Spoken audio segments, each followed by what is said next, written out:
In just 5 minutes of fire and fury, the greatest naval empire in the Pacific was brought to its knees.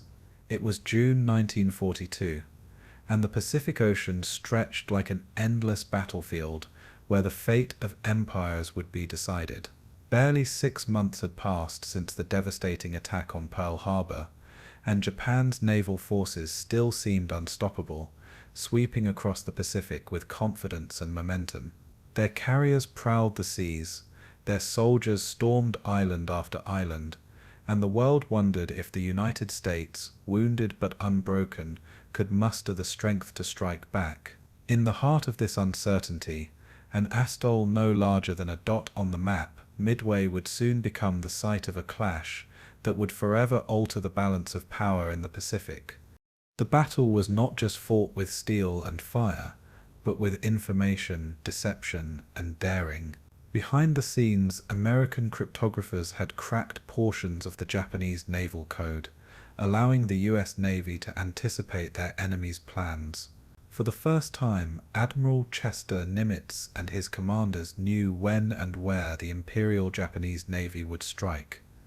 It was a slender advantage, but one that transformed the battle into a high-stakes gamble, where every decision, every maneuver, could mean victory or annihilation.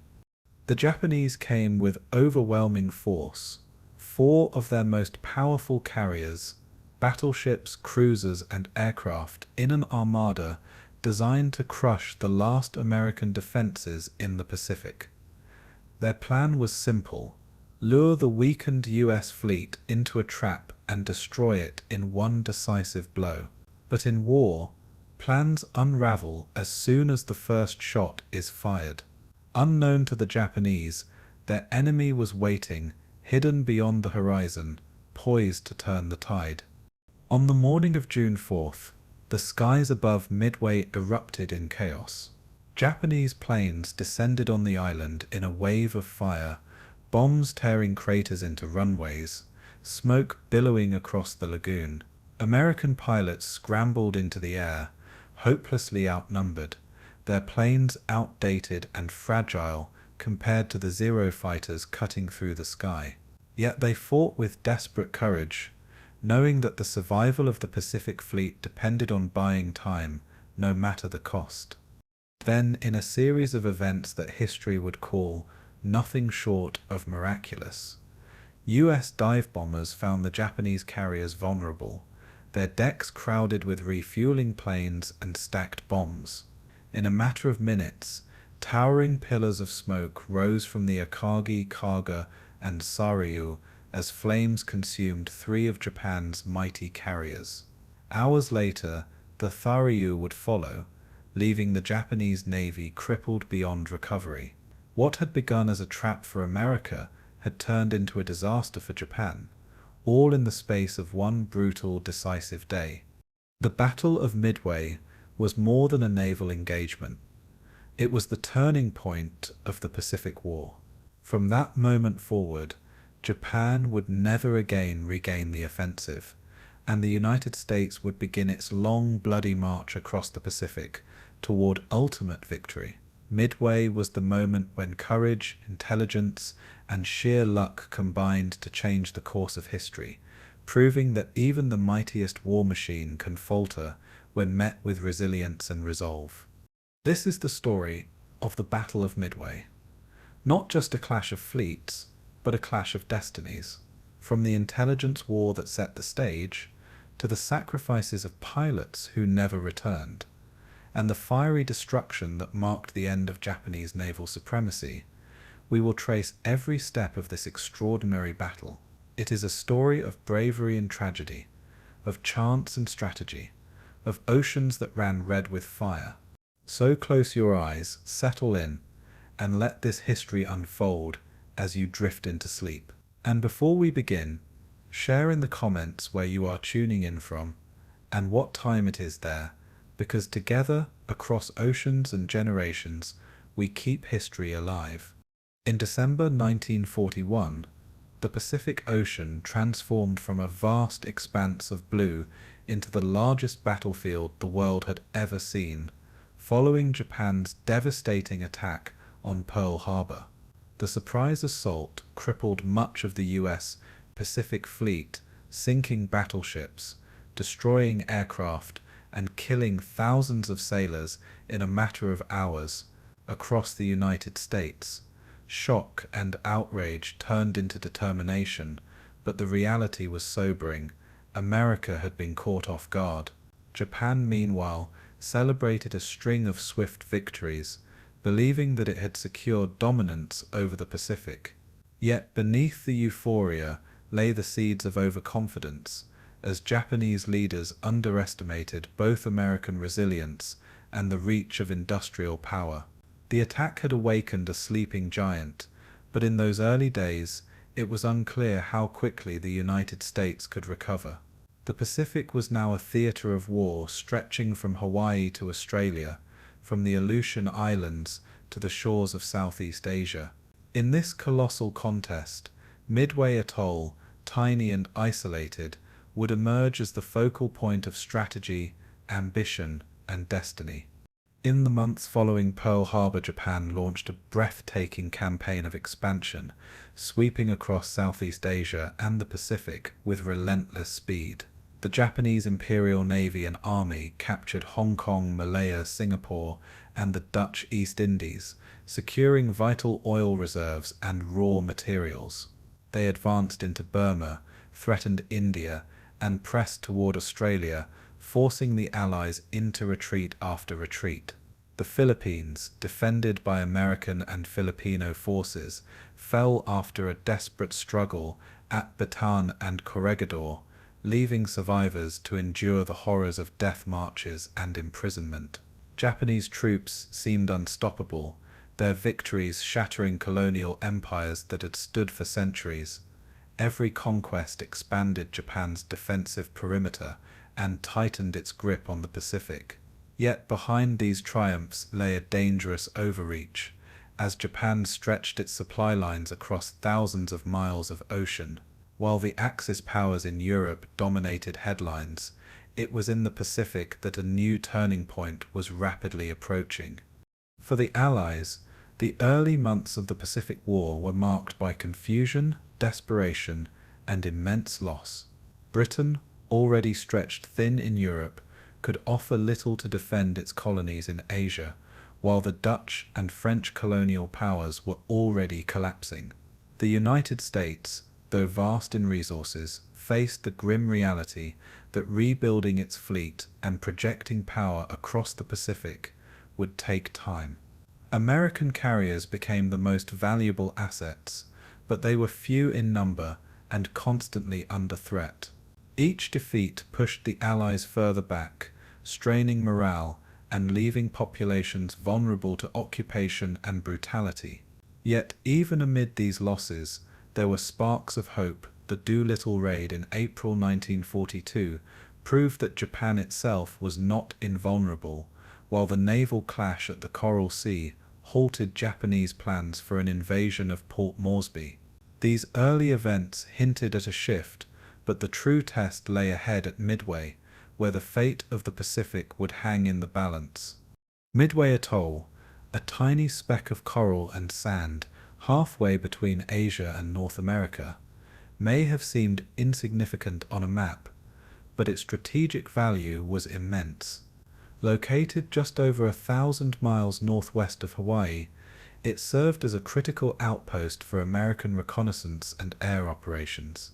For the Japanese, capturing Midway would extend their defensive perimeter and threaten Hawaii itself, potentially forcing the United States into peace negotiations. For the Americans, holding Midway was essential to keeping the Central Pacific within reach and preventing Japan from gaining an unbreakable stranglehold. Its location made it a prize both symbolic and practical, a stepping stone in the struggle for dominance. With runways, fuel depots, and a small garrison of Marines, Midway represented America's determination to hold the line. It was here, in this isolated patch of ocean, that Japan and the United States would soon collide in one of the most decisive battles of the war. The clash that was to unfold at Midway was not only a contest of ships and planes, but also a battle of intelligence, strategy, and nerve. By mid-1942, the Japanese believed they could lure the remnants of the American fleet into a trap, annihilating its carriers and securing dominance once and for all. Confident in their previous victories, Japanese planners assumed that American forces were weakened, demoralized, and incapable of a coordinated response. What they did not know was that American codebreakers had uncovered their plans, giving Admiral Chester Nimitz and his commanders a priceless advantage. This intelligence would transform Midway from a Japanese ambush into an American counterstrike. Yet at this stage, the outcome was anything but certain. Both navies faced risks, both commanders relied on split-second decisions, and both nations invested their hopes in the courage of sailors and pilots. Midway would become not just another battle, but the moment when the course of the war in the Pacific turned sharply. The human dimension of this struggle cannot be overlooked. On both sides of the Pacific, young men prepared for battle with a mixture of fear, duty, and resolve. American sailors who had survived Pearl Harbor carried memories of destruction, determined to avenge their fallen comrades. Pilots, many with limited training and little combat experience, prepared to fly into the teeth of Japanese firepower. Japanese crews, convinced of their superiority and loyalty to the emperor, braced themselves for what they believed would be another victory to secure Japan's empire. Civilians, too, felt the weight of the moment. Americans watched anxiously from afar, while Japanese citizens celebrated their nation's victories without yet understanding the costs to come. Midway was not only a strategic clash, but a human drama, where bravery and sacrifice would define the fate of nations. The battle was destined to test endurance, skill, and the will to fight against impossible odds. As the summer of 1942 approached, the Pacific Ocean stood on the brink of transformation. For 6 months, Japan had advanced unchecked, its empire expanding across vast distances, and its navy ruling the seas. But Midway represented a gamble, a turning point where one misstep could shatter ambitions built on conquest. For the United States, it was an opportunity to seize momentum, to prove that Pearl Harbor was not the end but the beginning of a fight that could be won. The stage was set for a battle that would resonate far beyond its 4 days of combat, a clash that would reshape the balance of power in the Pacific. In the waters around Midway, the future of the war and the fate of millions would soon be decided. This is the story of how a small atoll became the center of the world's attention, a place where strategy, courage, and fate converged to alter history forever. Following the stunning success of Pearl Harbor in December 1941, the Japanese High Command believed the time had come to solidify their empire and secure a defensive perimeter that would be impossible for the Allies to penetrate. The empire stretched from Manchuria in the north to the Dutch East Indies in the south, encompassing vital resources of oil, rubber, and tin that Japan had long coveted. Within months, Japanese troops marched across Southeast Asia, their banners flying over Singapore, Malaya, and the Philippines, dismantling colonial powers that had dominated the region for centuries. To Japanese planners, these victories were not merely tactical, they were proof of the superiority of the Yamamoto race and the righteousness of the emperor's divine mission. Yet, even as they celebrated, Japanese leaders knew that their empire was vulnerable. The United States remained a formidable opponent, its industrial potential unmatched, its will to fight undiminished. To secure their gains, Japan needed a shield of fortified islands, a wall of steel and ocean that would hold back the inevitable American counteroffensive. At the heart of Japan's strategy was the concept of the Greater East Asia Co-Prosperity Sphere, an ideological vision of regional dominance masked as liberation from Western imperialism. Tokyo broadcast messages of freedom and unity, promising to liberate Asian nations from the colonial yoke of Britain, France, and the Netherlands. But in reality, the empire operated through exploitation, extracting resources, enslaving labor, and ruling with an iron fist. The Japanese military believed that by establishing a vast defensive perimeter across the Pacific, stretching from the Aleutians in the north to the Solomon Islands in the south, they could force the Allies to negotiate peace. This perimeter would give Japan time to consolidate its empire, exploit conquered resources, and prepare for the long struggle ahead. The key to this plan lay not only in occupying territories, but in neutralizing potential threats before they could challenge the empire's new order. Among these threats, the United States Navy loomed largest. The Japanese strategy, after Pearl Harbor, rested on the assumption that America, shocked and demoralized, would not have the will to sustain a prolonged war. Admiral Isoroku Yamamoto, the architect of the Pearl Harbor attack, was less certain of this assumption than many of his colleagues. Yamamoto had studied in the United States, understood its industrial might, and feared that unless Japan delivered repeated decisive blows, America would recover and overwhelm Japan. To prevent this, he envisioned a series of operations designed to destroy the US fleet in stages, crushing any attempt to rebuild momentum. His plan was to lure the remaining American carriers into decisive battles where Japanese superiority could annihilate them. Midway, a small atoll in the central Pacific, emerged as the perfect lure. By seizing Midway, Yamamoto hoped to extend Japan's defensive perimeter and draw American forces into a trap, thereby securing the empire's flanks and demoralizing its enemy. Japan's rapid expansion in early 1942 emboldened its leaders, convincing many that their strategy of offense would continue to succeed. Victories in Malaya, the Dutch East Indies, and the Philippines brought vital oil fields and supply lines under Japanese control, while the conquest of Burma threatened India and cut Allied supply routes to China. Naval victories reinforced the illusion of invincibility, with Japanese carriers striking as far as Ceylon in the Indian Ocean, sinking British ships and humiliating the Royal Navy. Each success fueled the belief that the Allies were incapable of mounting an effective response. Yet this belief masked growing vulnerabilities, stretched supply lines, overtaxed garrisons, and a reliance on speed rather than sustainability. For Japanese strategists, Midway represented not just another conquest, but the final piece in their outer ring of defense. By capturing the atoll, they could project power across the central Pacific, threaten Hawaii, and shield their empire from American counterattacks. Midway's strategic logic was compelling to the Japanese High Command. Situated roughly equidistant between Asia and North America, it was a vital outpost that provided the United States with a forward base for reconnaissance and defense. From Midway, American aircraft could track Japanese movements, while submarines could harass supply lines. If Japan captured the atoll, it would neutralize this threat and give its navy a platform for further operations.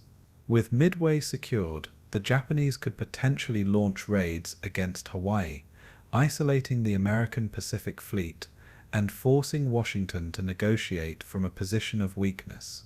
For Yamamoto, Midway was the bait in a grand trap: seize the island, provoke the Americans to defend it, and crush their carriers in a climactic battle.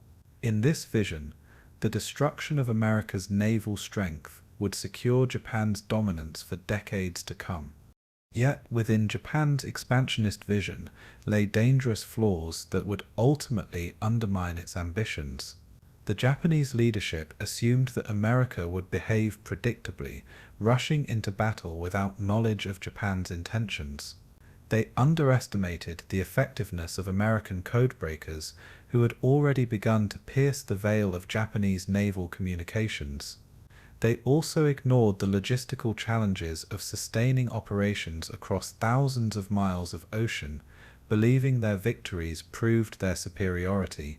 While Yamamoto recognized the risks, his confidence in the Japanese Navy's skill and experience overshadowed caution.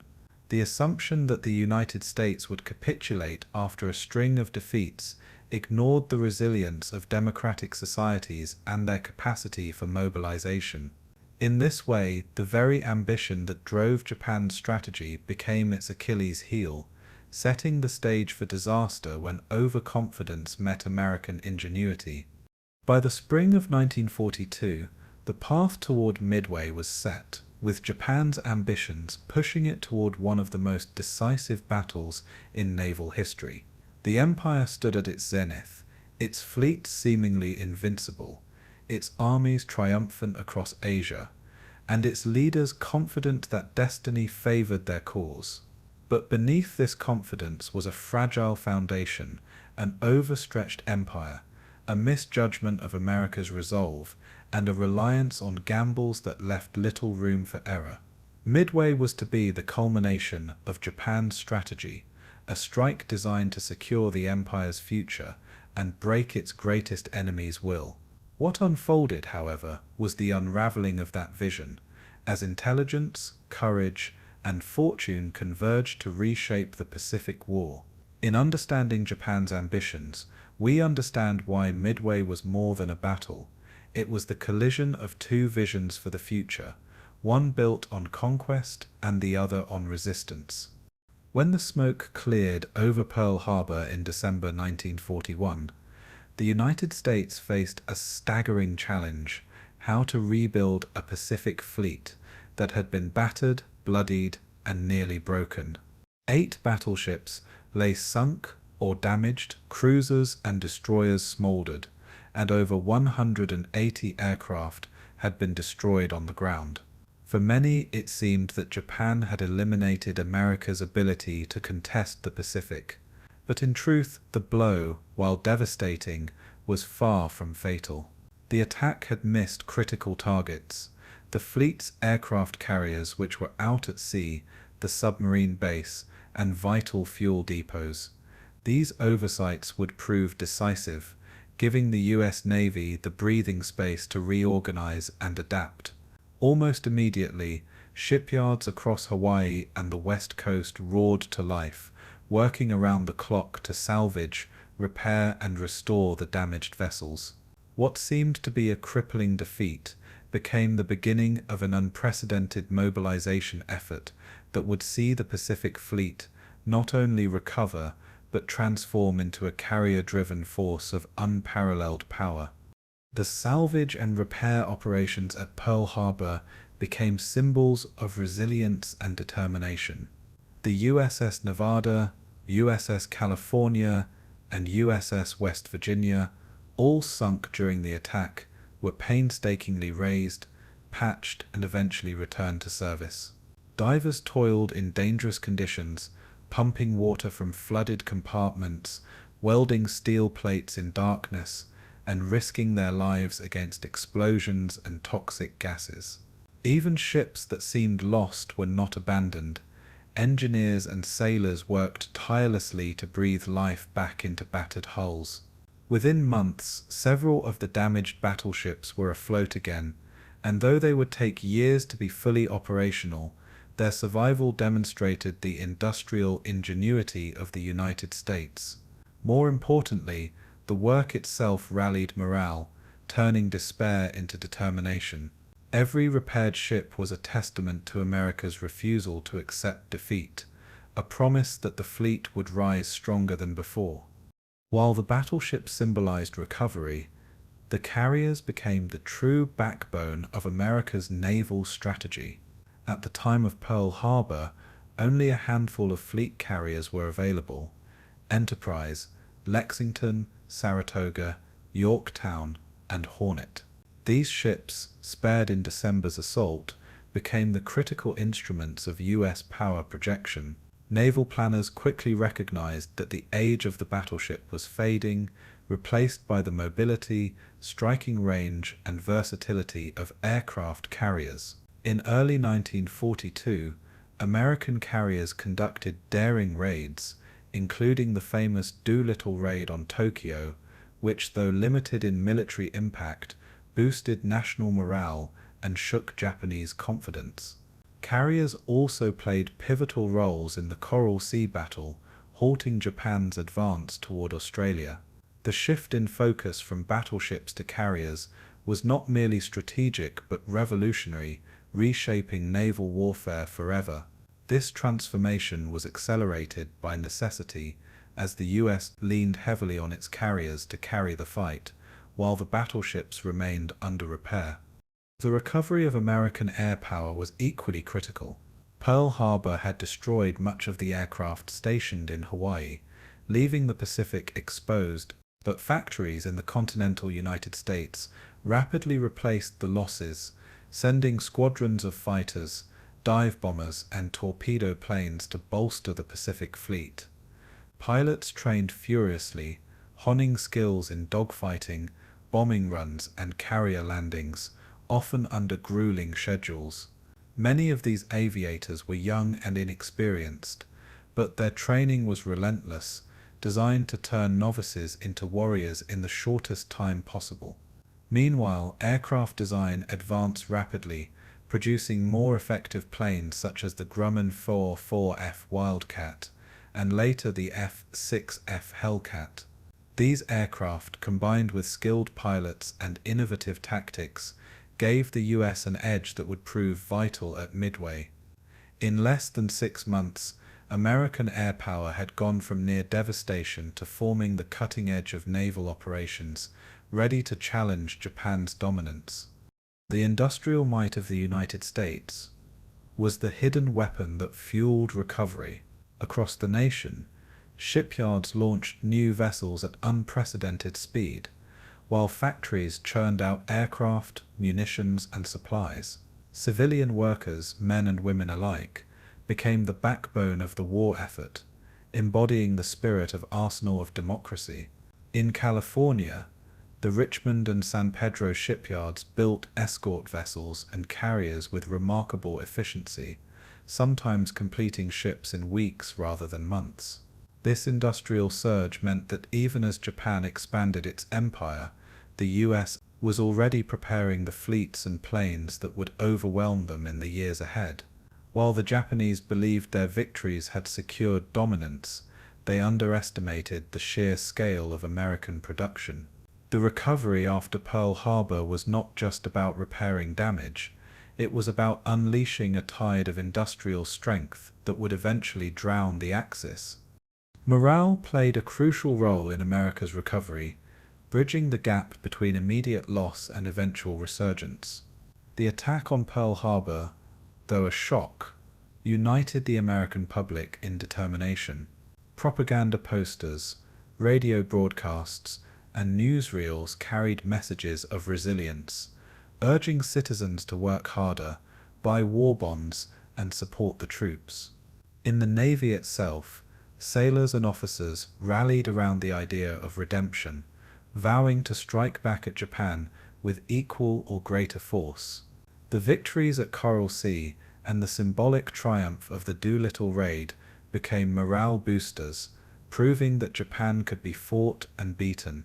Midway loomed as the next test, but even before the battle began, the spirit of recovery had taken root.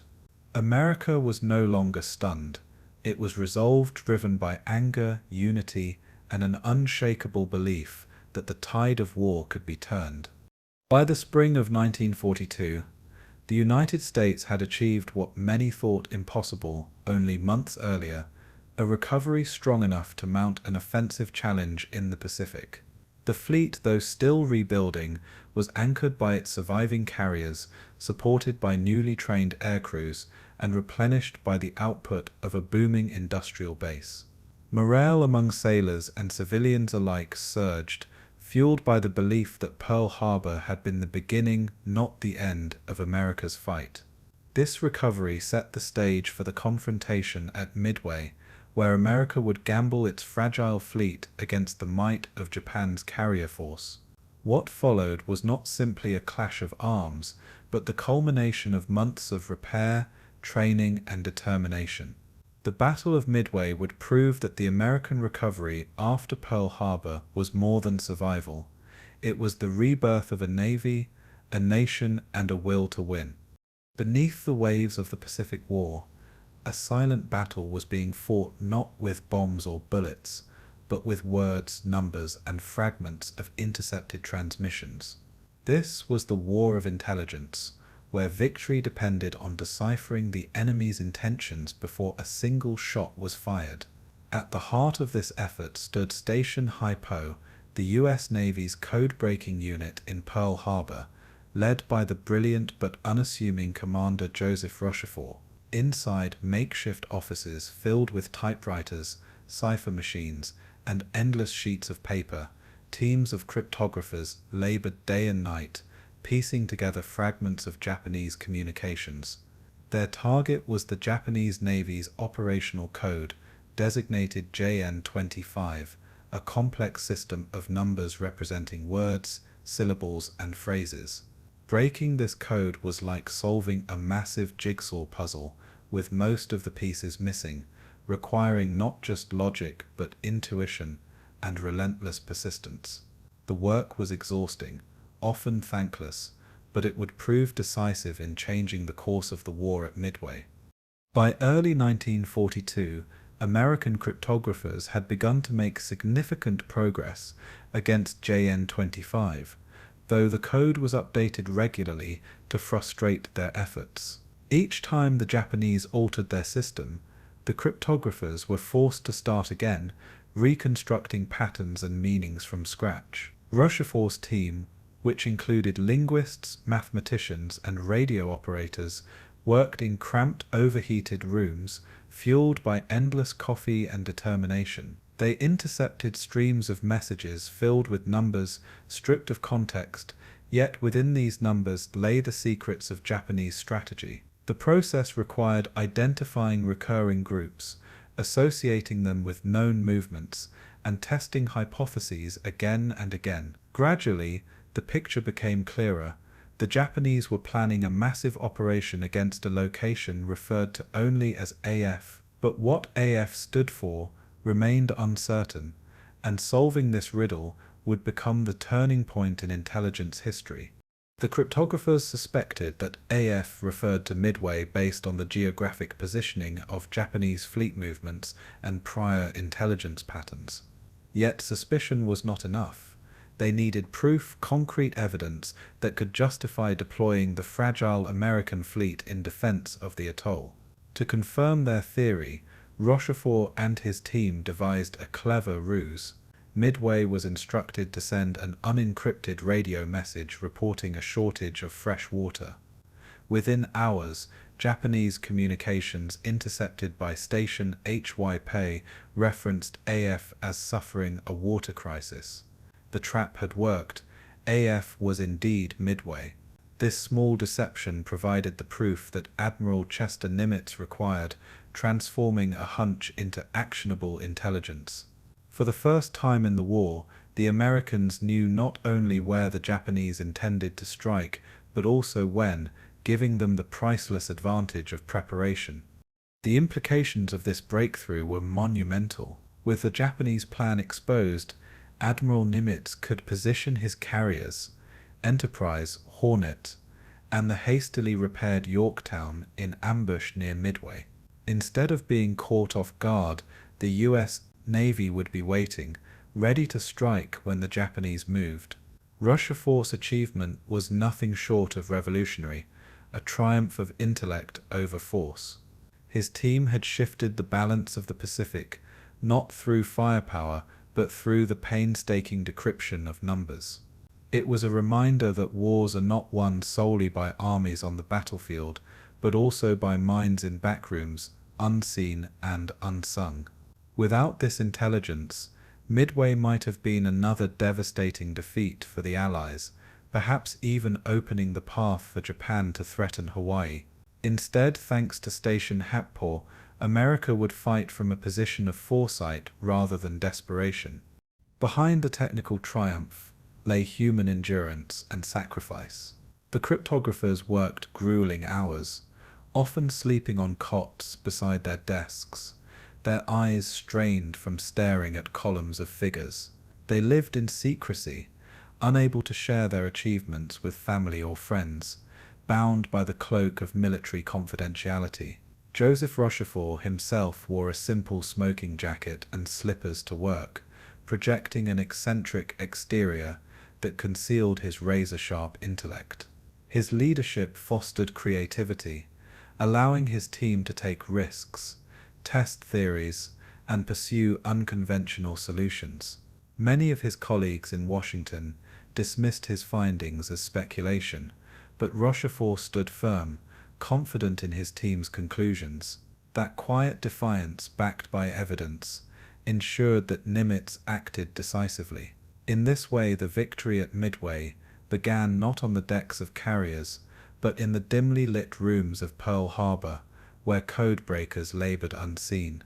The story of Station HYPO underscores the delicate interplay between chance and calculation in war.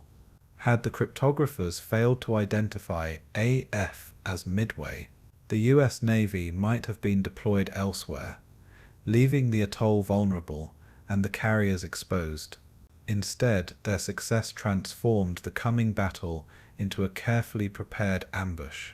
Yet even with the intelligence, the risks remained immense. The American fleet was still outnumbered, its carriers precious and irreplaceable at that stage of the war. Intelligence gave them opportunity, but courage and execution would determine the outcome. Still, this breakthrough proved that information was as lethal a weapon as torpedoes and bombs. It was the invisible edge that allowed a weaker force to stand against a stronger one. In this sense, the Battle of Midway would become the ultimate demonstration of how knowledge can shape destiny. By the time Japanese forces sailed toward Midway in June 1942, they carried with them the seeds of their undoing, planted by the cryptographers of Station HYPO. Every move they made, every timetable they followed, had already been predicted by their enemy. It was a triumph of patience, intellect, and ingenuity, achieved by men who never set foot on a battlefield. The intelligence breakthrough did more than secure a tactical advantage. It gave America confidence that the tide of war could be turned not only through brute strength, but through superior strategy. The work of Rochefort and his team at Station HYPO remains one of the most remarkable achievements of the war, a story of minds prevailing over might. As the fleets converged near Midway, the stage was set for a clash that would decide the future of the Pacific, shaped by the silent warriors who cracked the enemy's code. Admiral Isoroku Yamamoto, commander of the Imperial Japanese Navy, approached the coming campaign with the confidence of a man whose forces had swept across the Pacific in a string of unbroken victories. From the devastation at Pearl Harbor to the conquests in Southeast Asia, and the humiliating defeats inflicted upon the British and Dutch fleets, Japan had appeared unstoppable. Yamamoto believed that this momentum had to be sustained by delivering a crushing blow to the remaining American carriers, the only threat capable of contesting Japanese naval supremacy. His strategy for Midway was as bold as it was complex: to lure the US Pacific Fleet into a trap, overwhelm it with superior firepower, and annihilate its striking arm in a single decisive engagement. The destruction of the American carriers, Yamamoto reasoned, would secure Japan's defensive perimeter and force Washington to sue for peace. The plan reflected his ambition to not only defeat, but to permanently cripple the United States' will to fight. The Japanese strategy relied on an elaborate deception designed to confuse American commanders and scatter their limited resources. The Yamamoto envisioned a series of coordinated operations stretching across the Pacific: a diversionary attack on the Aleutian Islands in Alaska, would draw American attention northward, while the main strike force advanced on Midway. Once Midway was seized, Japan could establish airfields and fortifications, turning the atoll into a forward base for future operations against Hawaii. By threatening Hawaii, Yamamoto aimed to strike at America's heart in the Pacific, severing its ability to project power westward. His confidence rested on the belief that the United States, reeling from recent defeats, would rush to defend Midway without realizing they were walking into a carefully laid trap. The strategy was daring, but it was also fragile, depending on flawless coordination across vast distances of ocean. At the center of Yamamoto's plan was Japan's carrier strike force, the Kido Butai, the most powerful concentration of naval air power in the world at the time. Commanded by Vice Admiral Chuichi Nagumo, this force included the fleet carriers Akagi, Kaga, Soryu, and Hiryu, veterans of Pearl Harbor and other early triumphs. Each carried dozens of aircraft, piloted by some of the most experienced aviators in the world, men who had trained rigorously for years in coordinated carrier operations. Supporting the carriers were battleships, cruisers, destroyers, and a massive logistical train, all moving in precise formation across the Pacific. Yamamoto believed that the overwhelming strength of this fleet, combined with the element of surprise, would crush any American resistance. To Japanese planners, the carrier force represented not just military might, but the embodiment of Japan's technological and tactical superiority at sea. Yet their confidence blinded them to vulnerabilities that would soon prove disastrous. Despite its impressive design, Yamamoto's plan suffered from a fatal flaw. It was too complicated. The Japanese fleet was divided into multiple groups: striking forces, invasion units, support squadrons, and diversionary elements, spread out across thousands of miles of ocean. This dispersion diluted the power of the fleet and made coordination difficult, especially without secure communications. Yamamoto himself commanded from the super battleship Yamato, stationed far to the rear, making real-time decision-making nearly impossible. The assumption that the Americans would act predictably, rushing blindly into the trap, left little room for adaptability. Worse still, Japanese intelligence underestimated the speed and scope of the U.S. recovery after Pearl Harbor, failing to anticipate that American carriers would be operational and lying in wait. What Yamamoto saw as a masterstroke of strategy was, in reality, a precarious gamble balanced on assumptions that would soon unravel. Another weakness in Yamamoto's planning lay in reconnaissance and intelligence gathering.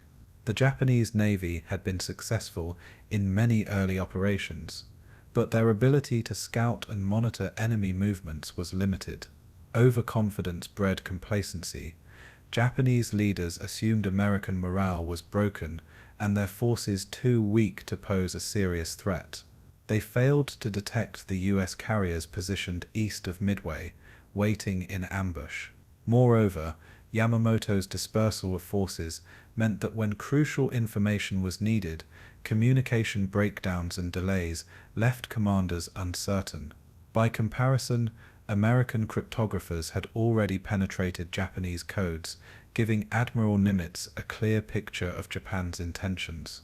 This imbalance, Japan's overconfidence in secrecy, and America's growing mastery of intelligence, created a strategic mismatch. Yamamoto believed he was the hunter, but in truth, his fleet was sailing into a carefully prepared ambush. The human factor in Yamamoto's strategy also played a decisive role. His commanders, from Nagumo on the carriers to officers aboard the invasion fleet, were expected to execute complex tasks with precision and initiative. Yet Japanese naval culture prized obedience and conformity, discouraging innovation in the heat of battle. Nagumo, for all his experience, was a cautious commander, bound by doctrine and hesitant to deviate from established plans. When unexpected challenges arose during the battle, this caution would prove costly. Yamamoto's own absence from the immediate theater further weakened Japanese flexibility as decisions filtered slowly through layers of command. The Japanese Navy had trained to perfection for set-piece battles, but war is rarely predictable. The rigid adherence to Yamamoto's script left little room for improvisation, ensuring that when fate intervened, the consequences would be catastrophic. In the spring of 1942, as the Japanese armada set sail for Midway, Yamamoto's plan appeared flawless on paper, backed by overwhelming strength and a string of victories. His confidence reflected not only his own belief in Japan's naval supremacy, but the broader mood of a nation intoxicated by triumph. Yet beneath the surface, cracks were forming: overconfidence, divided forces, flawed intelligence, and rigid doctrine. Yamamoto sought to deliver the knockout blow that would end the war in Japan's favor, but instead, he was setting the stage for one of history's most dramatic reversals. The Battle of Midway would prove that even the mightiest fleets can be undone by the smallest of miscalculations, and that hubris can blind even the most brilliant strategist. The trap Yamamoto envisioned for the Americans would, in a cruel twist of fate, become the trap that ensnared his own navy. In the spring of 1942, with the Pacific hanging in the balance, Admiral Chester W. Nimitz faced a decision that could either save or doom the United States' position in the war. Commanding the Pacific Fleet from Pearl Harbor, Nimitz understood the enormity of the challenge before him. Japan's naval forces were larger, more experienced, and carried an aura of invincibility. Yet thanks to the breakthroughs of Station HYPO's codebreakers, Nimitz knew what Yamamoto did not: that Midway was the target of Japan's next offensive. The information was precise, giving him the rare advantage of knowing when and where the enemy would strike. But intelligence alone would not win the battle. It would take daring to act on it. Nimitz chose to gamble, using his limited carrier force to set an ambush at Midway, placing the fragile remnants of America's naval strength directly in the path of Japan's juggernaut. The gamble was immense, because Nimitz had so little with which to fight. At his disposal were just 3 carriers, USS Enterprise and USS Hornet, fresh from recent operations, and USS Yorktown, battered but hastily repaired after the Battle of the Coral Sea. Yorktown had been damaged so severely that Japanese planners assumed she was out of action, but in an extraordinary feat of naval engineering, she was patched up in just 72 hours at Pearl Harbor and rushed back to sea. Alongside the carriers were a handful of cruisers, destroyers, and submarines, dwarfed by the massive Japanese fleet they would face. Nimitz understood that his carriers were irreplaceable. Losing them would leave the Pacific open to Japanese domination. Yet he also knew that avoiding battle would concede the initiative permanently to Japan. With intelligence as his guide and audacity as his weapon, he chose to strike first by waiting in ambush. Positioning his forces required both foresight and nerve. Rather than defending Midway directly, Nimitz deployed his carriers northeast of the atoll, hidden beyond the horizon, where Japanese reconnaissance was unlikely to find them. From this position, they could strike at the Japanese fleet when it was most vulnerable, caught in the act of launching and recovering aircraft. Midway itself would serve as the bait, defended by Marines, bombers, and fighters, its garrison prepared to absorb the opening blow. Every movement of ships, every order given, was calculated to maximize surprise. Nimitz placed his faith in the timing provided by cryptographers, trusting that the intelligence would hold true. If the Japanese arrived as expected, the Americans would be in position to deliver a devastating counterstroke. If not, the entire fleet risked being discovered and destroyed. It was a gamble on information, a wager that the invisible work of codebreakers would yield a tangible battlefield advantage. Nimitz's counterplan also hinged on coordination between Midway's defenders and the carrier task forces. At Midway, airfields were reinforced with squadrons of B-17 Flying Fortresses, B-26 Marauders, and Marine dive bombers, along with fighters like the aging Brewster Buffalo and the more reliable F-4 F Wildcat. These planes were tasked with harassing the Japanese fleet, drawing their attention, and softening their defenses. Meanwhile, the carrier-based squadrons trained intensively for the coming confrontation, rehearsing attack formations and honing coordination. Communication lines were established to ensure that information from Midway could flow quickly to the carriers and vice versa. This integration of island-based and carrier-based forces created a layered defense, forcing the Japanese to contend with threats from multiple directions. Though the American pilots lacked the combat experience of their Japanese counterparts, they carried with them the weight of expectation, the knowledge that their mission could decide the fate of the Pacific. Behind Nimitz's plan lay a quiet but profound confidence in his commanders and crews. Admirals Frank Jack Fletcher and Raymond Spruance were entrusted with leading the carrier task forces, each bringing unique qualities to the operation. Fletcher, a veteran of Coral Sea, provided steady leadership, while Spruance, though relatively new to carrier operations, demonstrated a sharp mind and calm under pressure. Nimitz trusted these men to adapt in the heat of battle, knowing that flexibility would be as important as preparation. His faith extended to the sailors and aviators who would execute the plan, many of them young and untested, but driven by determination and anger over Pearl Harbor. In the days before the battle, Nimitz walked among his men at Pearl Harbor, offering words of encouragement, assuring them that their sacrifice was part of a larger purpose. His leadership gave them confidence, transforming fear into resolve. The scale of the gamble extended beyond ships and planes. It was a test of America's entire strategic philosophy in the Pacific. Until Midway, the US had fought defensively, trying to slow Japan's momentum and protect its remaining assets. Now Nimitz was turning to offense, seizing the initiative in a high-stakes battle where defeat could mean catastrophe. If the carriers were lost, Hawaii itself might become vulnerable, and the war could stretch on for years with Japan holding the upper hand. But if the plan succeeded, it would blunt Japan's expansion and give the Allies a foothold from which to strike back. Nimitz understood that wars are won not by avoiding risk, but by calculating it, weighing the odds, and daring to act when opportunity presents itself.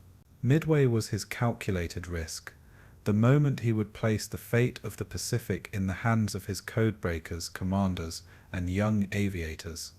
As June 1942 approached, the American fleet sailed quietly into position, every man aboard aware that they were outnumbered but not outmatched. The carriers lay hidden on the open ocean, their decks bristling with aircraft, their crews tense but ready. At Midway itself, Marines dug in, planes waited on the tarmac, and the small garrison prepared for the storm they knew was coming.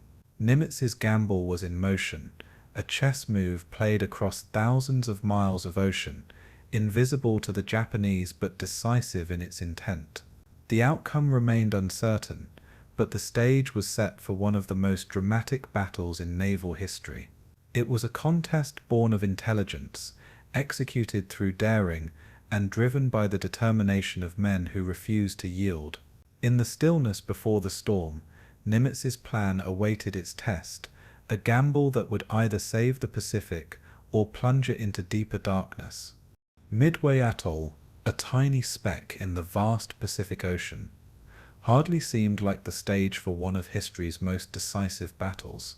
Comprising just two main islands, Sand and Eastern, it lay about 1,300 miles northwest of Honolulu, strategically positioned like a sentinel between Asia and North America. To the casual observer, It was little more than coral, sand, and scrub vegetation, home to seabirds and surrounded by treacherous reefs. Yet to naval planners, Midway's location was everything. It was a forward outpost, a listening post, and a stepping stone, perfectly situated to monitor shipping lanes and air routes. From Midway, reconnaissance planes could reach far into the Pacific, giving warning of enemy movements. Its small airstrips and port facilities transformed it from a remote atoll into a fortress guarding the approaches to Hawaii. In the geography of the Pacific War, Midway was less an island than a linchpin, the hinge on which entire campaigns would turn. The US Navy had long recognized Midway's importance and had fortified it accordingly, transforming the atoll into a bastion of defense. The main airstrip on Eastern Island stretched across the coral, capable of supporting both bombers and fighters. Nearby facilities housed torpedo bombers, dive bombers, and reconnaissance aircraft, each essential for early warning and defense. Sand Island, larger and more developed, contained barracks, fuel storage, communication stations, and anti-aircraft batteries. Along the shoreline, Marines had emplaced coastal guns to repel any seaborne assault, while trenches and bunkers gave defenders cover against air attack. Midway's garrison, though small compared to major bases, was hardened by months of preparation, aware that their survival would depend on vigilance and discipline. In this way, the atoll became not just a forward base but a miniature fortress, bristling with weapons and alive with determination. The defenders of Midway included an eclectic mix of Marines, Navy personnel, and civilian contractors, all united by the knowledge that they stood at the front line of the Pacific War. Roughly 1,200 Marines manned the guns, patrolled the beaches, and tended to the anti-aircraft batteries.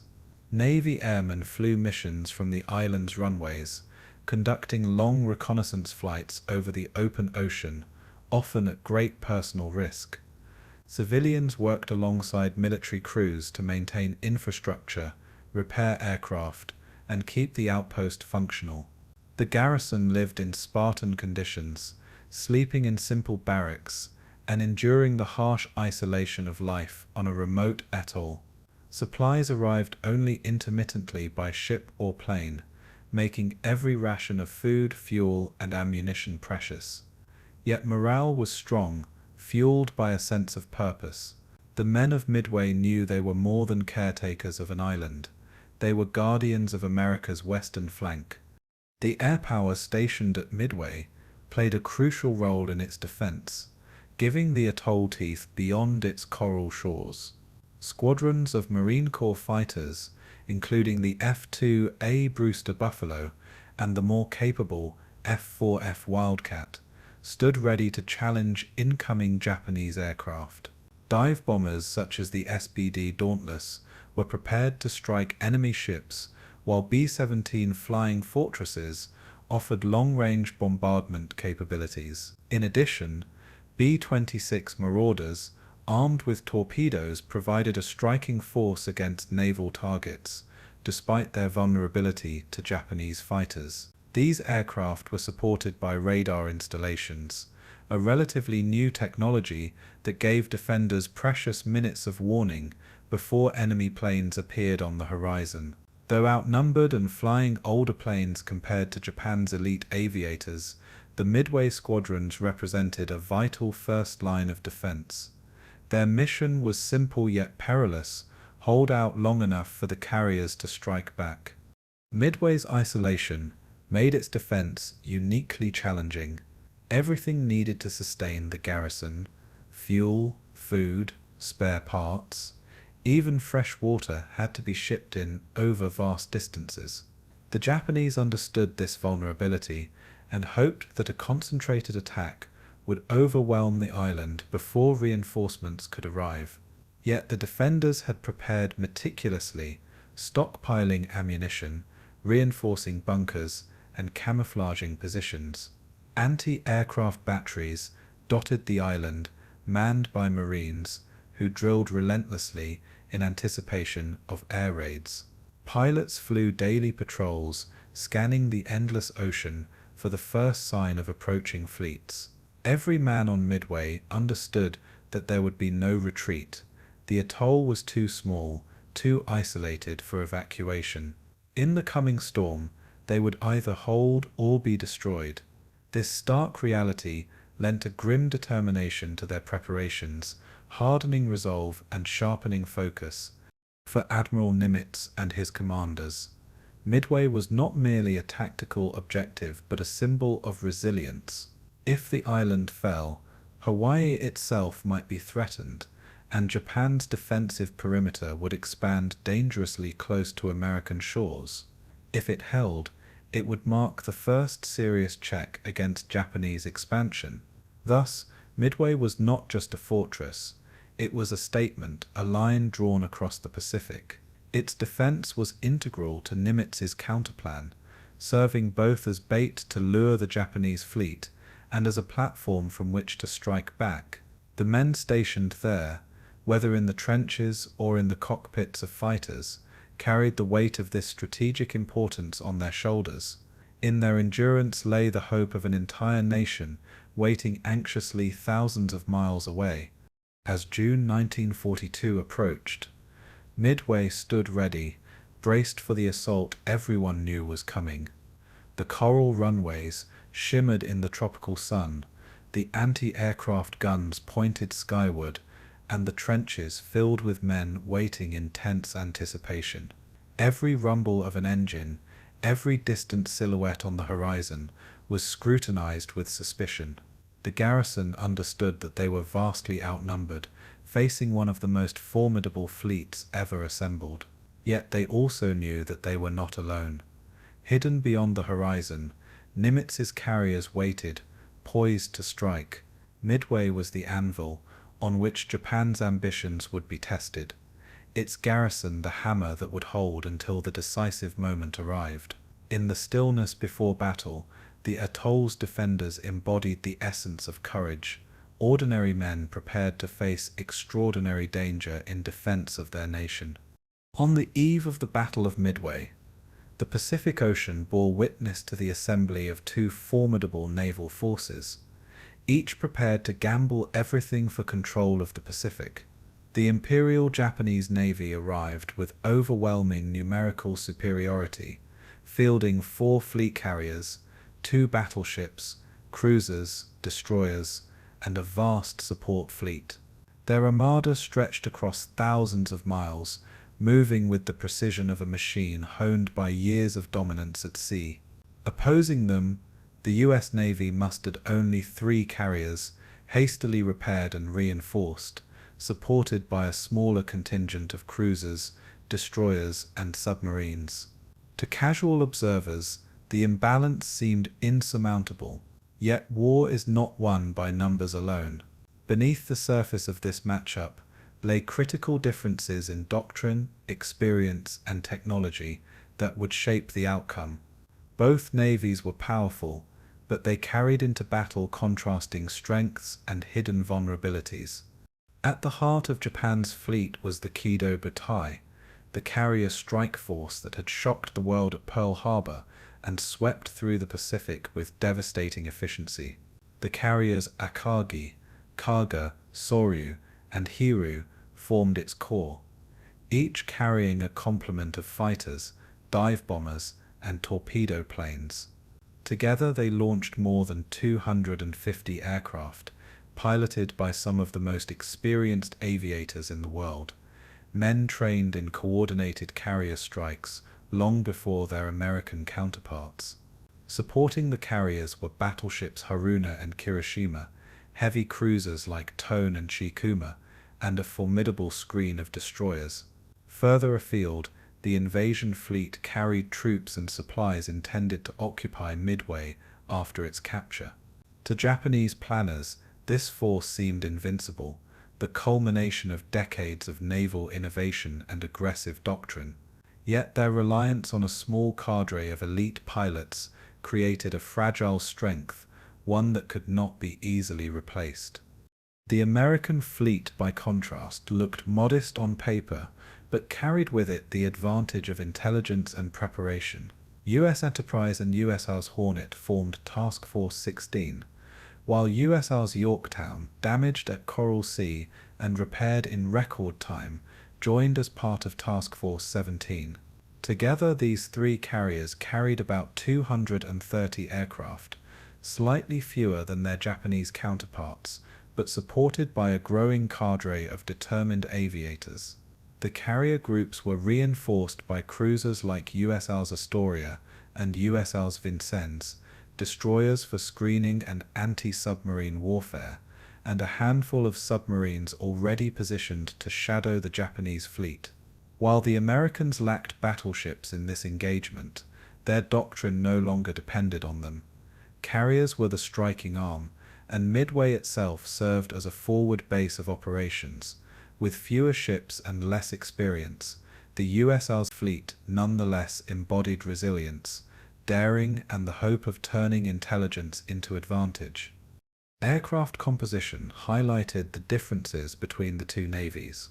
Japan's carriers fielded the Mitsubishi A6M0 fighter, widely considered the finest carrier-based fighter in the world at that time, known for its agility, range, and lethality in the hands of veteran pilots. Their bombers, the HE-D-3A Val dive bomber and Nakajima B-5N Kate torpedo bomber, had already proven devastating against Allied ships at Pearl Harbor and in Southeast Asia. The Americans, meanwhile, fielded the Grumman FAR 4F Wildcat, a rugged but less maneuverable fighter, often outclassed by the Zero in dogfights. Their bombers included the Douglas SBD Dauntless dive bomber, a sturdy and precise aircraft, and the Douglas TBD Devastator torpedo bomber, an outdated and slow plane with high vulnerability. On paper, the Japanese aircraft seemed superior in almost every respect. Yet durability, tactics, and timing would prove that specifications alone could not decide the outcome of battle. The crews themselves added another dimension to the comparison. Japanese aviators were the elite of their profession, graduates of a rigorous and selective training system that emphasized skill, discipline, and coordinated strike tactics. Many had been veterans of years of combat in China and Southeast Asia, making them seasoned warriors at the height of their abilities. However, this very exclusivity created a weakness. Replacements were scarce, and new pilots could not be trained quickly enough to match wartime attrition. The Americans, by contrast, had many inexperienced pilots, men fresh from accelerated training programs who lacked combat hours. Yet what they lacked in experience, they made up for in resilience, adaptability, and numbers. The U.S. training pipeline was expanding rapidly, capable of producing thousands of aviators, ensuring that losses could be replaced. In this way, Japan's qualitative advantage concealed a fatal lack of depth, while America's apparent weakness masked its growing strength. The support fleets further underscored the contrasts in doctrine. The Japanese task force, spread across vast distances, relied on a rigid plan that demanded precise timing and coordination. Their battleships and cruisers were positioned far from the carriers, limiting their ability to provide direct support in the heat of combat. Communications were heavily centralized, with decisions flowing slowly through the chain of command, particularly with Admiral Yamamoto commanding from far to the rear. The American fleet, though smaller, emphasized flexibility and decentralized decision-making. Admirals Fletcher and Spruance were entrusted with wide discretion, able to adapt to circumstances as they unfolded. Moreover, American destroyers and submarines, though often overshadowed in popular accounts, played critical roles in screening the carriers, relaying intelligence, and harassing the enemy. While Japan relied on doctrine and precision, America placed its faith in adaptability, a quality that would prove decisive when chaos engulfed the battle.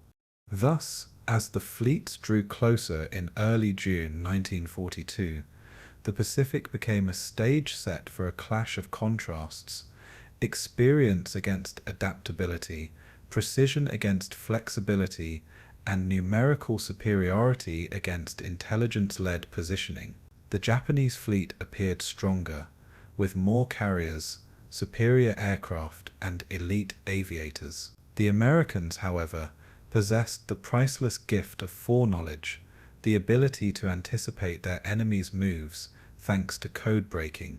They also carried with them the determination to avenge Pearl Harbor, the resolve to fight against the odds, and the industrial promise of a nation mobilizing for total war. On the horizon loomed not just a battle of ships and planes, but a contest of philosophies, doctrines, and wills. The clash of these assembled forces at Midway would decide more than an atoll. It would decide the direction of the Pacific War, and perhaps the future of the world itself. At dawn on June 4th, 1942, the horizon around Midway was deceptively calm. The atoll bathed in the soft glow of early light as seabirds wheeled overhead. Beneath the surface of that calm, however, the defenders knew that danger was approaching. Radar had already picked up the first blips of incoming aircraft, the vanguard of Japan's assault. The garrison's sirens wailed, sending Marines and airmen racing to their stations, manning anti-aircraft guns and scrambling fighters from the island's airstrip. Within minutes the roar of engines grew louder, a mechanical thunder announcing the arrival of more than 100 Japanese bombers and fighters. Their silhouettes, dark and menacing against the rising sun, filled the sky as they dove toward the island in disciplined formation. This was the first hammer blow of Yamamoto's plan, a strike designed to cripple Midway's defenses and pave the way for invasion. For the defenders, it marked the beginning of a desperate test of endurance. The Japanese strike force, launched from the carriers Akagi, Kaga, Soryu, and Hiryu, consisted of dive bombers and torpedo planes escorted by agile Zero fighters. Their mission was straightforward: neutralize Midway's airfields and destroy its defensive installations. As they descended on the atoll, the island's defenders opened fire with everything they had. Anti-aircraft batteries on Sand and Eastern Islands filled the sky with black puffs of exploding shells, the concussions rattling the coral ground. Marine pilots, flying outdated Brewster Buffalos and a handful of Grumman Wildcats, scrambled to intercept, climbing into a storm of superior Japanese aircraft.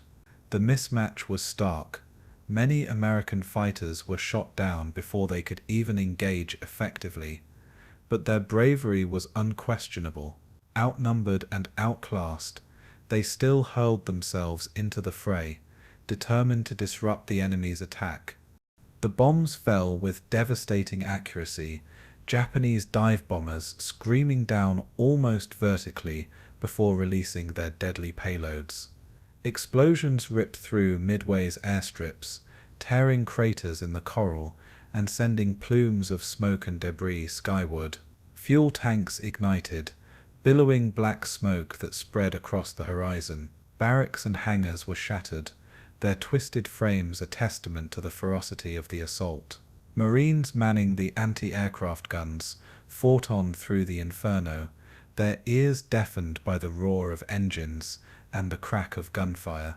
Each successful hit against an attacking plane brought brief cheers amid the chaos, but the defenders knew they were paying a high price. Many gunners were killed at their posts, refusing to abandon their weapons, even as bombs fell around them. The island shook with the relentless pounding, but the garrison refused to be broken. Amid the destruction, Midway's defenders demonstrated remarkable resilience. Despite craters pockmarking the runways, ground crews worked feverishly to keep planes operational, dragging damaged aircraft aside and patching surfaces under fire.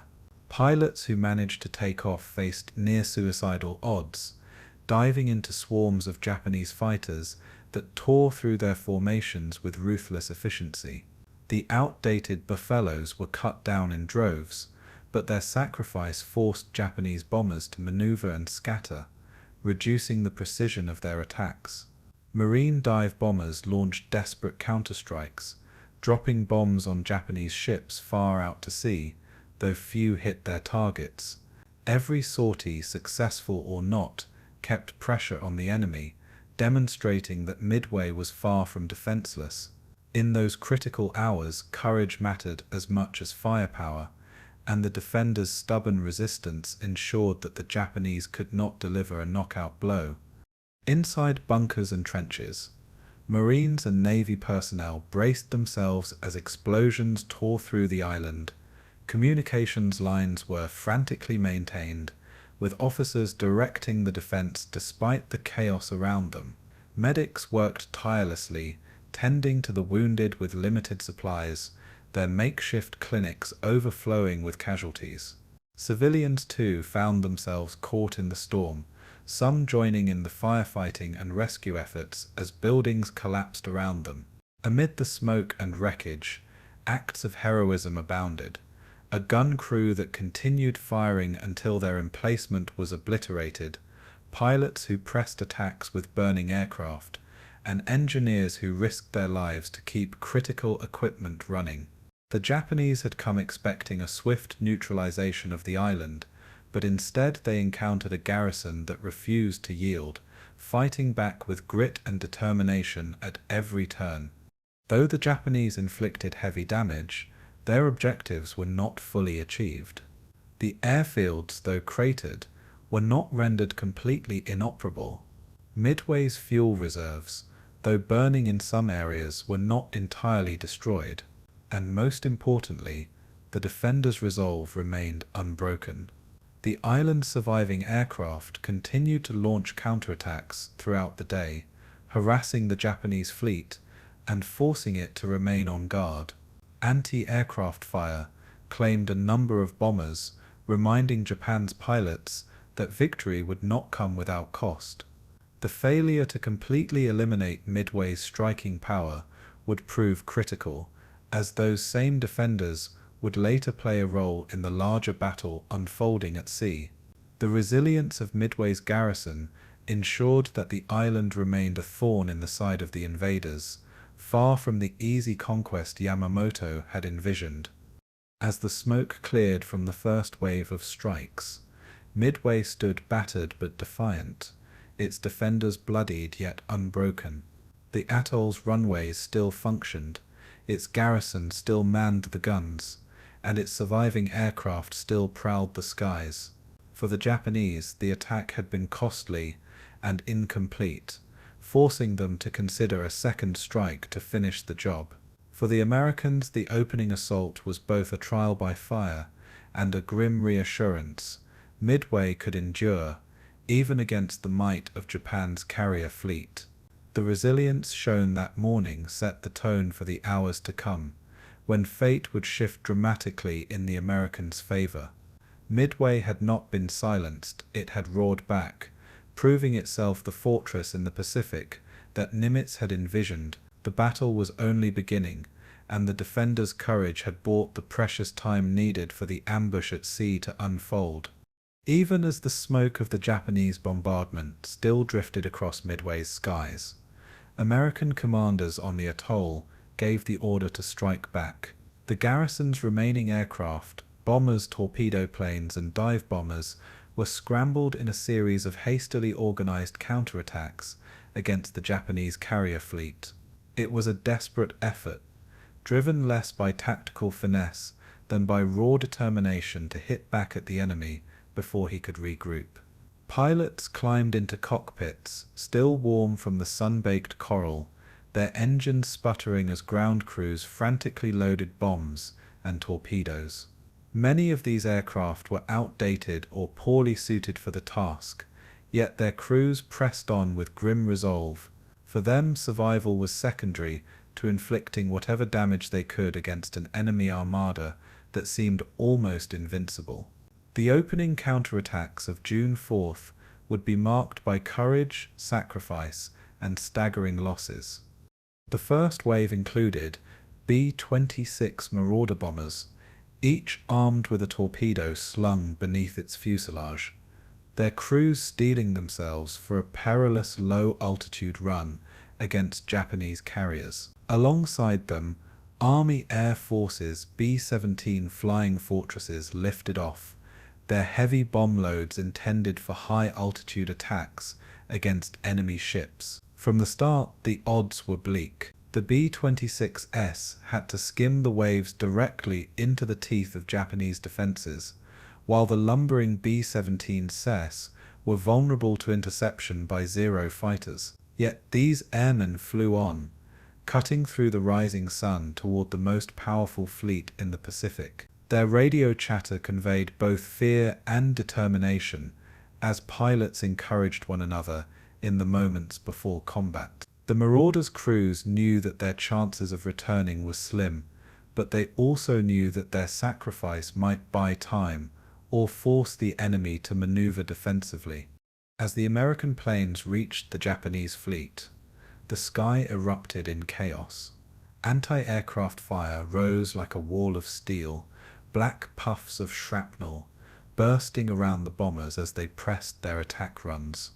Zeros swooped down in elegant but deadly arcs, their cannons ripping through formations, scattering aircraft in all directions. B-26 dove low over the waves, attempting to line up their torpedoes against the massive silhouettes of Japanese carriers, but many were torn apart before they could release their weapons. One Marauder, riddled with bullets, barely missed colliding with the carrier Akagi, skimming so close across its flight deck that Japanese sailors flung themselves flat for cover. The B-17 set released their bombs from high above, but their accuracy against moving ships was poor, and the sea boiled with near misses rather than hits. Though spectacular in bravery, the attacks failed to inflict lasting damage.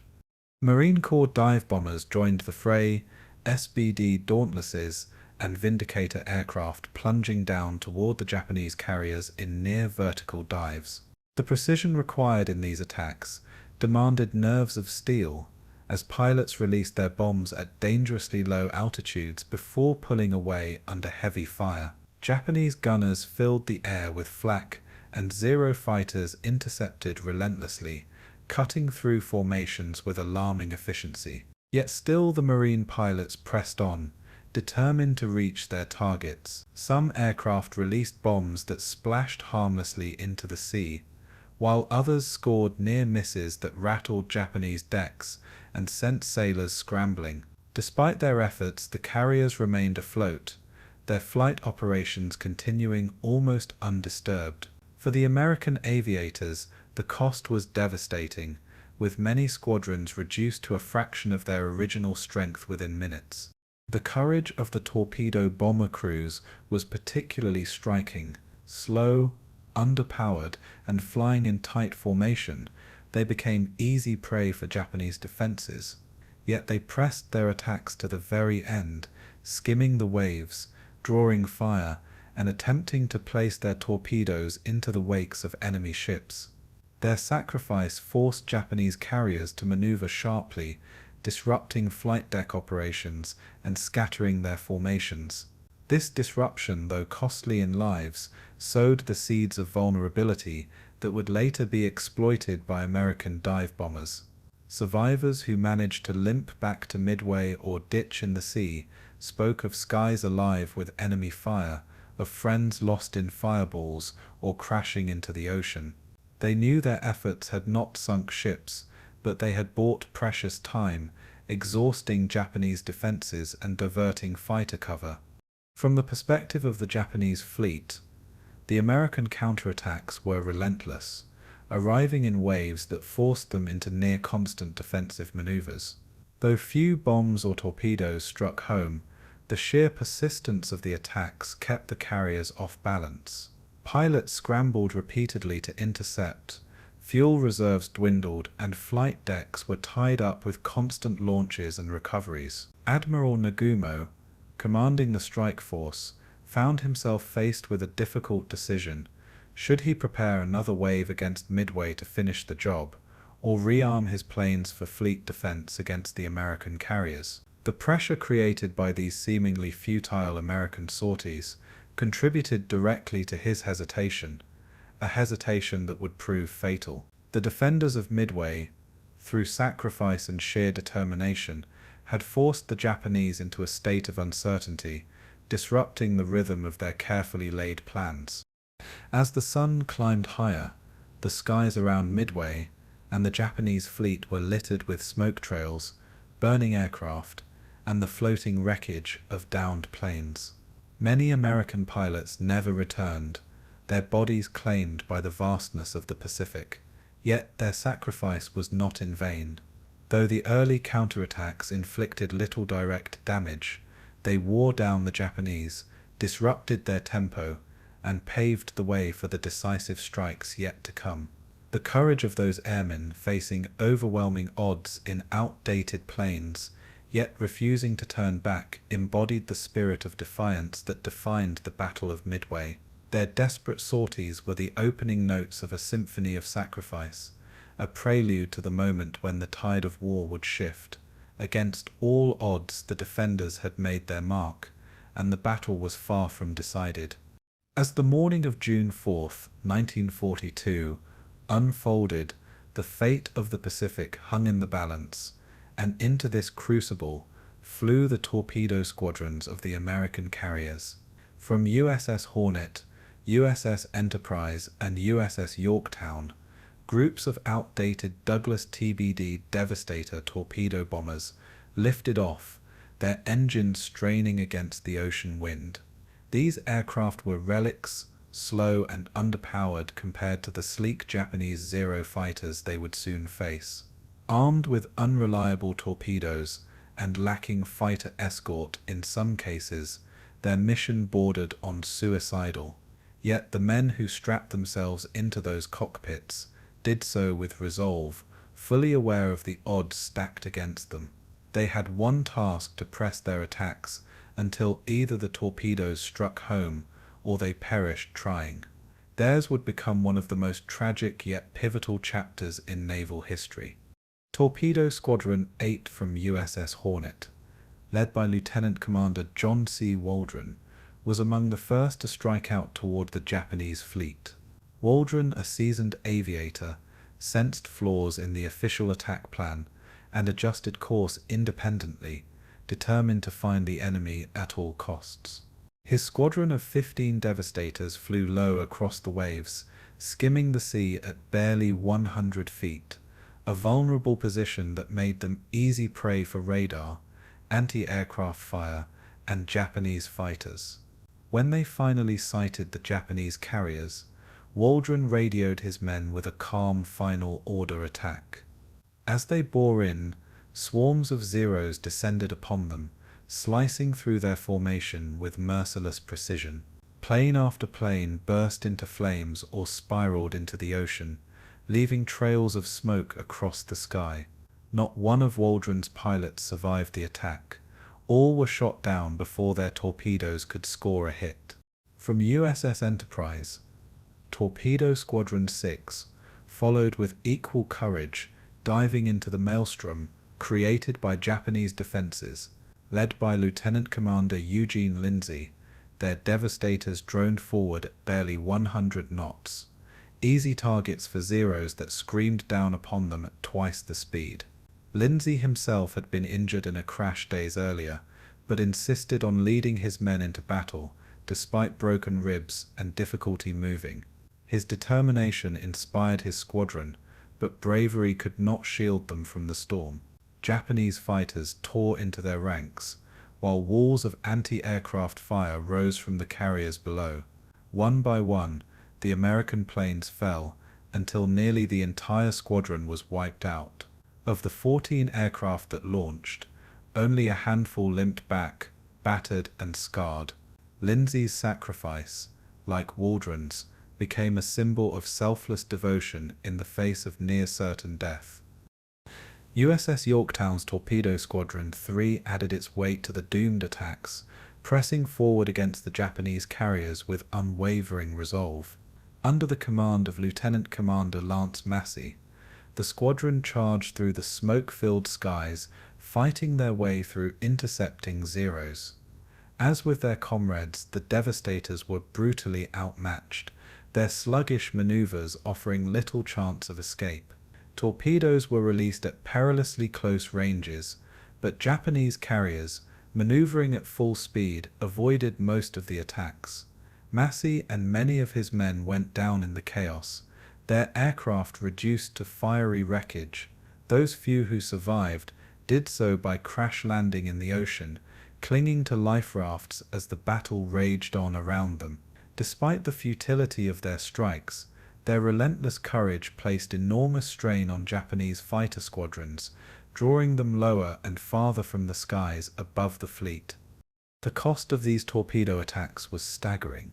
Of the 41 Devastators that flew against the Japanese fleet that morning, only 6 returned. Entire squadrons were annihilated, their sacrifice paid in the lives of young men whose determination outpaced their equipment. Yet within this devastation lay the seed of opportunity. By diving low and directly into the teeth of Japanese defenses, the torpedo squadrons forced the enemy to react. Dozens of Zeros were pulled down to sea level, locked in dogfights against lumbering Devastators, leaving the skies above temporarily unguarded.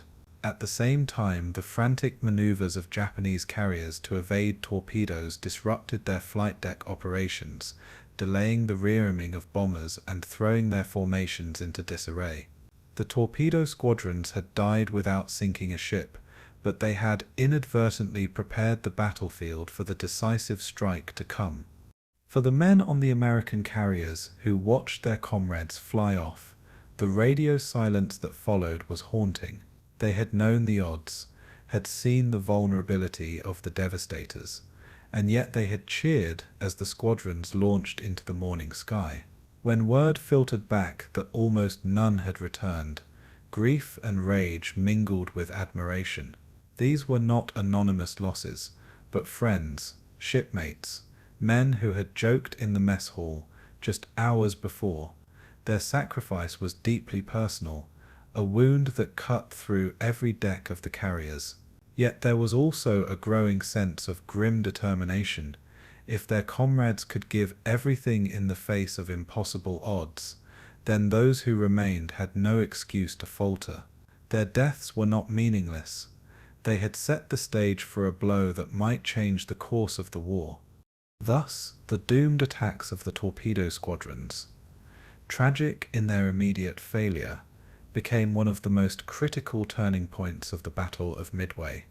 By dragging Japanese fighters to low altitude and forcing carriers into evasive maneuvers, they opened the window for American dive bombers to strike from above.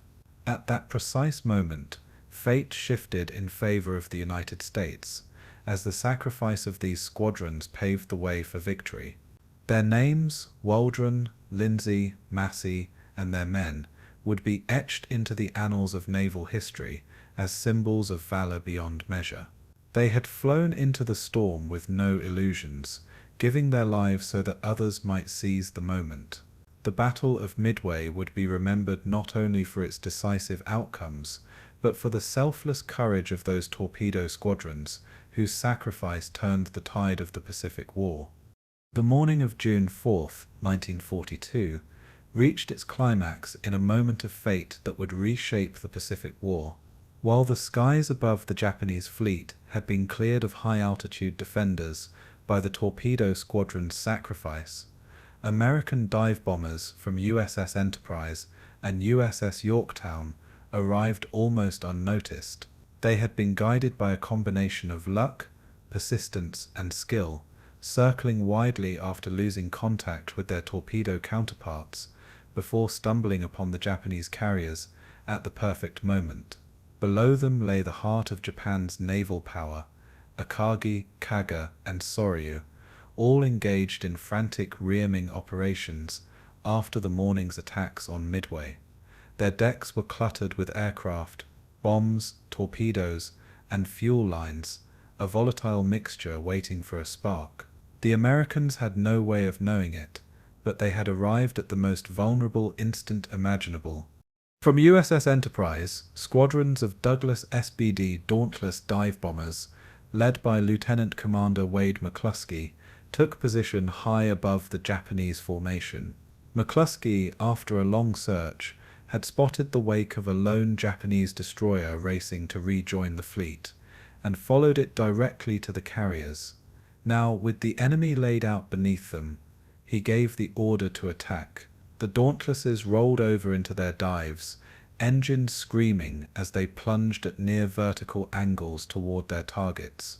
Bomb bay doors yawned open, revealing 500 Mond Severois 00-pound bombs that would soon decide the fate of the Pacific. The Japanese, focused on the low-altitude torpedo attacks that had just ended, were caught completely off guard. In the space of seconds, the hunters became the hunted, their mighty carriers exposed to destruction from above. The carrier Kaga became the first to feel the fury of the American dive bombers. Dozens of Dauntlesses screamed down upon her, releasing their bombs in precise, deadly succession. Explosions ripped across her flight deck, detonating aircraft lined up for launch, and sending fireballs soaring into the sky. The chain reaction was instantaneous. Aviation fuel ignited, ordnance exploded, and flames roared unchecked through the hangars. Japanese sailors fought desperately to contain the inferno, but the devastation was beyond control. Within minutes, Kaga's massive frame was a blazing wreck, her crew trapped between fire and steel. For the men of the Dauntless squadrons, the sight of the carrier engulfed in flames was confirmation that their sacrifice had struck a decisive blow. The seemingly invincible Kido Butai was mortal, after all. Not far away, the carrier Akagi, flagship of Admiral Nagumo, was targeted by just 3 Dauntless bombers. In one of the most remarkable moments of the battle, a single bomb struck with catastrophic effect. It smashed through her flight deck, exploding amid the cluster of fueled and armed aircraft waiting in her hangar. The blast triggered a series of secondary explosions, ripping through the ship and igniting fires that spread uncontrollably. Within minutes, Akagi was paralyzed, her steering destroyed, her flight deck unusable, her crew overwhelmed by spreading flames. Nagumo, forced to abandon his burning flagship, transferred his command even as his fleet unraveled around him.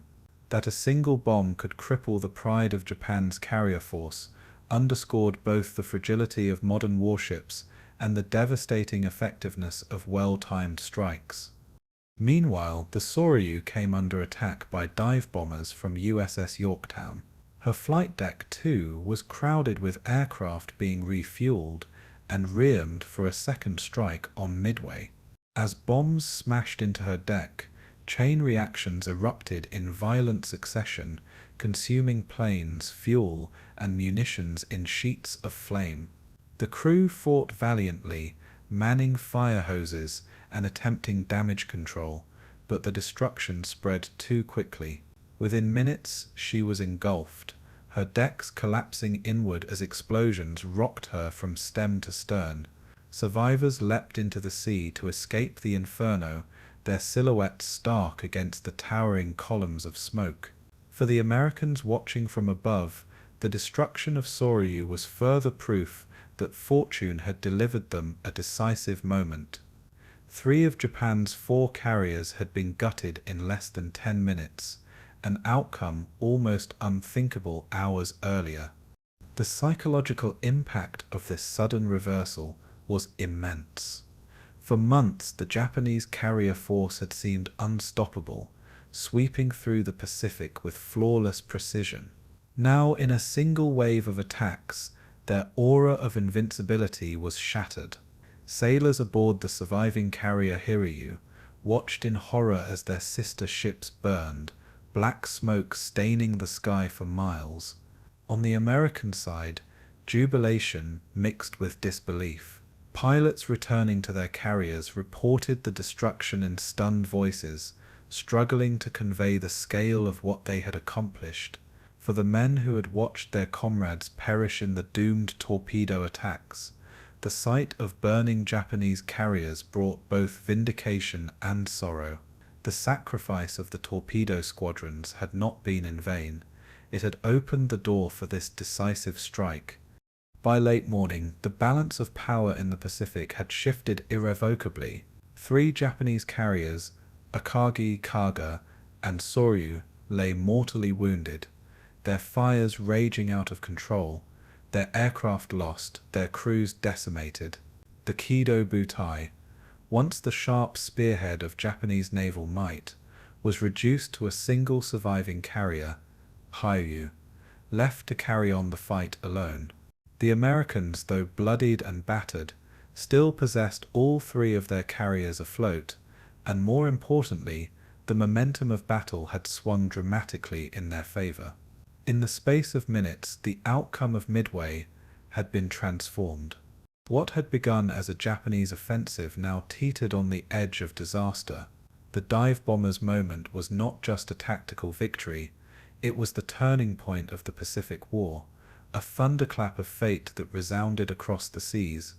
As towering columns of smoke rose from the shattered wrecks of Akagi, Kaga, and Soryu, one Japanese carrier still remained operational, Hiryu.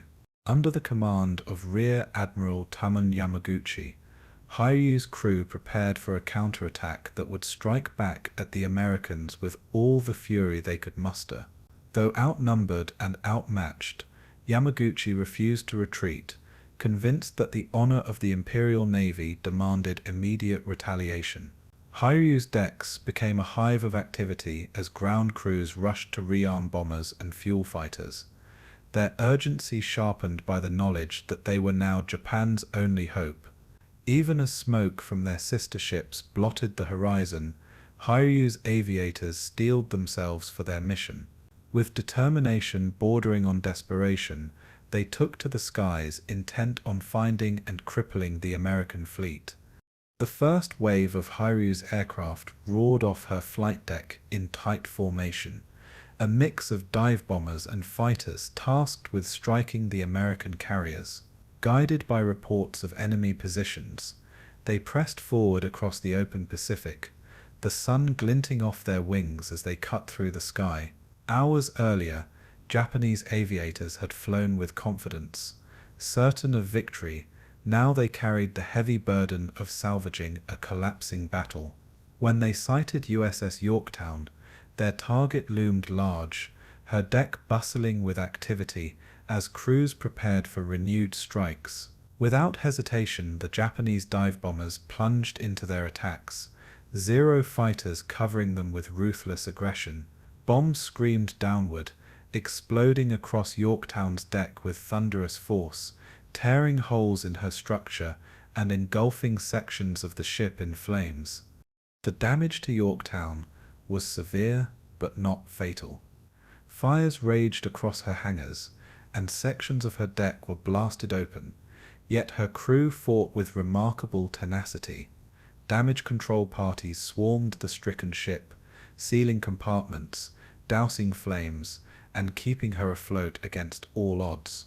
Smoke poured into the sky, leading some Japanese pilots to believe they had already doomed the carrier. But Yorktown's sailors refused to abandon her, their discipline and training keeping the ship operational. Within an astonishingly short time, she regained enough stability to recover aircraft and even prepare for another strike. This resilience created the illusion for the Japanese that they had struck 2 separate carriers, when in fact it was Yorktown absorbing repeated waves of punishment. Her survival, however temporary, would prove crucial in the unfolding battle. Hiryu launched a second wave, determined to finish what the first had begun. More dive bombers and torpedo planes surged from her deck, their crews grimly aware that each sortie might be their last. Again they found Yorktown still afloat and defiant, and again they descended with precision. This time torpedoes ripped into her side, exploding with devastating impact and knocking out her engines. The proud carrier shuddered under the blows, her hull listing as seawater rushed in. Once more her crew responded with heroic effort, fighting to stabilize the vessel, even as explosions echoed through her compartments. Yet the cumulative damage was too much. By late afternoon Yorktown lay crippled, drifting in the Pacific, her survival uncertain. For Hiryu's airmen, it was a measure of success, proof that Japan's last carrier could still strike effectively. But while Hiryu's aircraft had bloodied Yorktown, American dive bombers were already on their way in search of their final target. Guided by reconnaissance reports, squadrons from Enterprise and Yorktown located Hiryu, her decks cluttered with returning planes and ground crews scrambling to prepare the next strike. As the Dauntless dive bombers rolled into their attack runs, history repeated itself. Bombs rained down on Hiryu, tearing into her flight deck and igniting aviation fuel. Explosions ripped through the ship, engulfing her in fire just as they had her doomed sisters earlier that day. Within minutes, Hiryu was crippled, her once proud deck a charred ruin, her hangars consumed by flames. The carrier that had carried Japan's hopes into the afternoon was reduced to a floating inferno by evening. Aboard Hiryu, Admiral Yamaguchi faced a decision that would define his legacy. Offered the chance to abandon ship, he refused, choosing instead to share the fate of his men. Standing calmly amid the chaos, he encouraged survivors to save themselves, but he remained with the burning vessel, a symbol of the old samurai code that had shaped Japan's warrior ethos. As night fell, Hiryu burned uncontrollably, her crew either killed in the inferno or rescued by escorting destroyers. Yamaguchi's decision to go down with his ship etched his name into history, embodying both the honor and the futility of Japan's war effort at Midway. For Japan, the loss of Hiryu meant more than the sinking of a ship. It was the collapse of the carrier strike force that had once terrorized the Pacific. By the end of June 4th, all 4 Japanese carriers that had sailed to Midway, Akagi, Kaga, Soryu, and Hiryu, were gone. Their decks shattered, their aircraft destroyed, and their crews decimated. In their place remained only drifting wreckage and survivors clinging to the sea. For the Americans, the loss of Yorktown was bitter but bearable, a sacrifice overshadowed by the scale of their triumph. In a single day, Japan's carrier force, the spearhead of its empire, had been broken beyond repair. The momentum of the Pacific War shifted irreversibly as Japan was placed permanently on the defensive. Hiryu's final counterattack had damaged the Americans, but it had not altered the outcome. The carrier's destruction marked the end of Japan's dominance at sea and the dawn of America's rise in the Pacific. As the fires of Midway's climactic battle subsided, the Americans knew they had dealt Japan a crushing blow, yet victory came at a price. US Yorktown, though resilient and repaired twice during the fighting, lay crippled in the Pacific, her hull listing and engines silent. She had endured bombs, torpedoes, and fires that would have doomed a lesser ship, but her crew's relentless efforts had kept her afloat long enough to help secure the decisive strikes. Now, as the surviving American carriers regrouped, Yorktown became both a symbol of endurance and a vulnerable target. Tugs and destroyers gathered around her, preparing to tow the battered vessel to safety. For the men aboard, the battle was not yet over, as they faced the grim possibility that their ship might not survive the journey. Damage control teams labored with unwavering determination, sealing flooded compartments, shoring up weakened bulkheads, and pumping out seawater to stabilize the listing carrier. Their exhaustion was palpable, many having fought fires and patched damage for nearly 24 hours without rest. Officers coordinated repair parties by flashlight, crawling through smoke-filled passageways and waist-deep water. Above deck, wounded sailors were evacuated to escorting destroyers, their faces pale but resolute, as they watched their ship fade into the haze. Despite their efforts, Yorktown remained precariously balanced between survival and sinking. The battered vessel had become more than a warship. It was a floating testament to the courage of her crew and the sacrifices demanded by the war. Unseen beneath the waves, however, danger approached in the form of a Japanese submarine. I-168 had been dispatched into the area, hunting for stragglers amid the wreckage of battle. Guided by reports and sheer determination, the submarine slipped through the American defensive screen, closing in on the vulnerable Yorktown. The carrier, under tow and barely maneuverable, presented an irresistible target. Escort destroyers searched with sonar and depth charges, but the submarine pressed on, its periscope cutting briefly through the waves before dipping beneath. The Americans, weary from the battle and focused on saving their wounded ship, had little time to react when the torpedoes were finally unleashed. The first torpedo slammed into Yorktown's hull with devastating force, shuddering the entire ship from bow to stern. Seconds later, additional impacts tore through her side, opening gaping wounds that sent seawater rushing into already weakened compartments. Men were thrown from their stations, alarms blared, and the listing carrier began to settle more rapidly into the sea. Escorting destroyers dropped depth charges in a frantic attempt to destroy I-168, but the submarine slipped away into the dark ocean. The attack had sealed Yorktown's fate, transforming a fragile hope of salvation into a certainty of loss. For her crew, the only task left was to abandon ship and save as many lives as possible. The order to abandon ship came reluctantly, passed down with heavy hearts by officers who had fought desperately to keep her afloat. Sailors climbed over her rails, slipping into the Pacific where lifeboats and destroyers awaited them.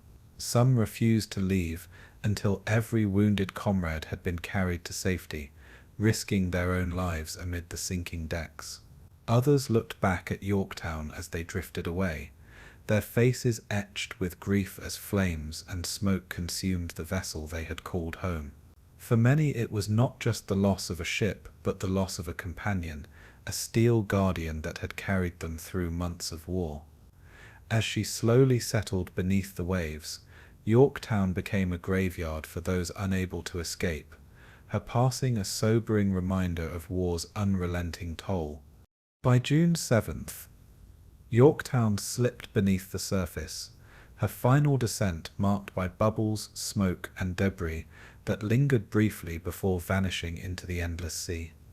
She took with her the memory of countless battles, from the Coral Sea to Midway, and the lives of men who had stood against overwhelming odds. For the sailors who survived, the image of her sinking was seared forever into their minds, a bittersweet symbol of both sacrifice and victory. They had won the battle, but it had cost them dearly, a truth that hung heavily over the American fleet. The loss of Yorktown tempered the jubilation of Midway, reminding commanders and sailors alike that triumph in war was always paid for in blood and steel. The fate of Yorktown resonated far beyond the battle itself, shaping the way Americans remembered Midway. Her loss underscored the fragility of even the most powerful ships, proving that victory did not shield one from sacrifice. Yet her resilience, absorbing punishment, refusing to sink until the fight was won, became legendary, inspiring sailors across the Pacific. In the broader context, Yorktown's sacrifice was emblematic of the American war effort, costly, painful, but ultimately decisive. As survivors mourned their shipmates and honored their fallen carrier, they also recognized that Midway had changed the course of the war. Yorktown's fate, tragic yet heroic, was woven into the larger tapestry of victory, a reminder that freedom was purchased not by machines alone, but by the men who gave everything to keep them fighting. As the black columns of smoke rose higher into the Pacific sky, the Japanese command reeled from the sudden reversal of fortune. Hours earlier, Admiral Isoroku Yamamoto and his subordinates had been confident, certain that their carefully laid plans would crush the Americans at Midway. Now, within a span of minutes, 3 of their frontline carriers lay mortally wounded, burning wrecks drifting helplessly across the ocean. Admiral Chuichi Nagumo, who had overseen the carrier strike force, found himself faced with a nightmare scenario, his air power annihilated, his flagship crippled, and his carefully balanced strategy in ruins. The officers aboard the surviving ships struggled to process the catastrophe, staring in disbelief at the infernos consuming the once proud carriers Akagi, Kaga, and Soryu. For the Japanese sailors, it was a devastating psychological blow, the first undeniable sign that their navy was not invincible. Among the Japanese aviators who survived, shock mingled with disbelief and grief. Pilots who had once spoken of certain victory now gazed upon the wreckage of their fleet, struggling to reconcile the defeat with the propaganda-fed image of unstoppable might. Many were veterans of earlier campaigns: Pearl Harbor, the Indian Ocean raid, the South Pacific victories, who had never tasted a setback of such magnitude. To see their carriers consumed in fire was to watch the destruction of their confidence as well as their steel. Morale plummeted as word spread through the task force, whispers of disaster carrying from ship to ship. Officers tried to maintain discipline, but the stunned silence of the crews told the real story. Japan's dominance of the seas had been broken in a single morning. Admiral Yamamoto, stationed hundreds of miles away aboard the battleship Yamato, received the news with a heavy heart. The architect of Japan's expansion had long understood the risks of his gamble at Midway, yet even he had not anticipated a defeat so sudden and absolute. Though he still commanded an enormous fleet of battleships and cruisers, the loss of carriers, the essential core of naval warfare, made continued operations impossible. His mind turned quickly from triumph to salvage, ordering a general withdrawal to preserve what remained. The retreat itself was an admission of failure, a recognition that the mighty Kido Butai, once the terror of the Pacific, had been shattered beyond recovery. Yamamoto's silence in those moments conveyed more than any words. The dream of Japanese naval supremacy had ended. On the American side, relief washed over sailors and commanders alike, as the scale of the victory became clear. For days, they had fought against odds that seemed impossible, relying on fragile intelligence, luck, and raw courage to stand against the Japanese fleet. Now, as reports confirmed the destruction of 3 Japanese carriers and the crippling of a 4th, the tension broke into cautious celebration.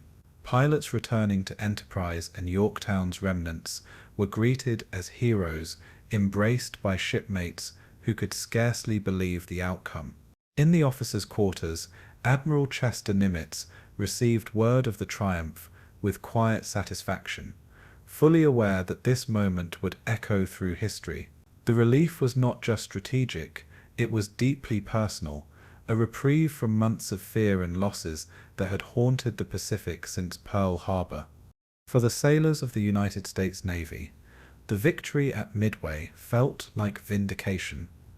They had endured the humiliation of Pearl Harbor, the desperate struggle at the Coral Sea, and the relentless advance of Japanese forces across the Pacific. Now, for the first time, they had dealt their enemy a defeat that could not be concealed or minimized. Morale soared aboard American ships, where laughter and cheers broke out for the first time in months, even as they mourned the loss of Yorktown and countless comrades. Survivors from the doomed torpedo squadrons were remembered with reverence, their sacrifices now recognized as essential to the day's triumph. relief and pride intermingled in every conversation, tempered by the sobering knowledge of the cost. The victory was glorious, but it had been purchased dearly in lives. In Washington, D.C., and across the American home front, news of Midway spread quickly, reshaping public perception of the war. For months, headlines had been dominated by grim reports of retreat and defeat in the Pacific. Now the story was different. The U.S. Navy had not only held its ground, but struck a decisive blow against Japan's most powerful weapon. Families of sailors rejoiced in the victory, even as they grieved for those who had not returned. Politicians hailed the battle as proof of American resilience, while newspapers declared it the turning point of the war. For the American people, Midway was more than a military success. It was a restoration of faith, a sign that the tide could and would be turned. The Battle of Midway thus marked a profound shift in morale and perception on both sides of the Pacific. For Japan, it was a wound to pride and a revelation of vulnerability, shattering the myth of invincibility that had accompanied their early victories. For the United States, it was a lifeline of hope, a moment when courage, sacrifice, and intelligence combined to achieve the impossible. The shock felt by Japanese command was mirrored by the relief and triumph that swept through the American fleet. Both emotions testified to the scale of what had occurred, a battle that altered not only the strategic balance, but the psychological landscape of the war.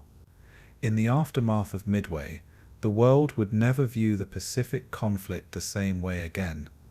The Japanese defeat at Midway was not the result of a single error, but rather a chain of miscalculations that compounded one another until they became catastrophic.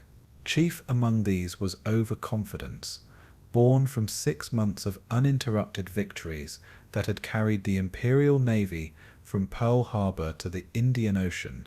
Success had created a dangerous illusion of invincibility, blinding commanders to the possibility of surprise or failure. Admiral Yamamoto's complex plan to draw the U.S. fleet into a trap reflected this mindset, assuming that American forces would react predictably and passively. In truth, it was the Japanese who had become predictable, their reliance on bold offensives leaving them exposed to cunning countermeasures. Midway was not simply lost on the battlefield, it was lost in the planning rooms, where arrogance clouded judgment.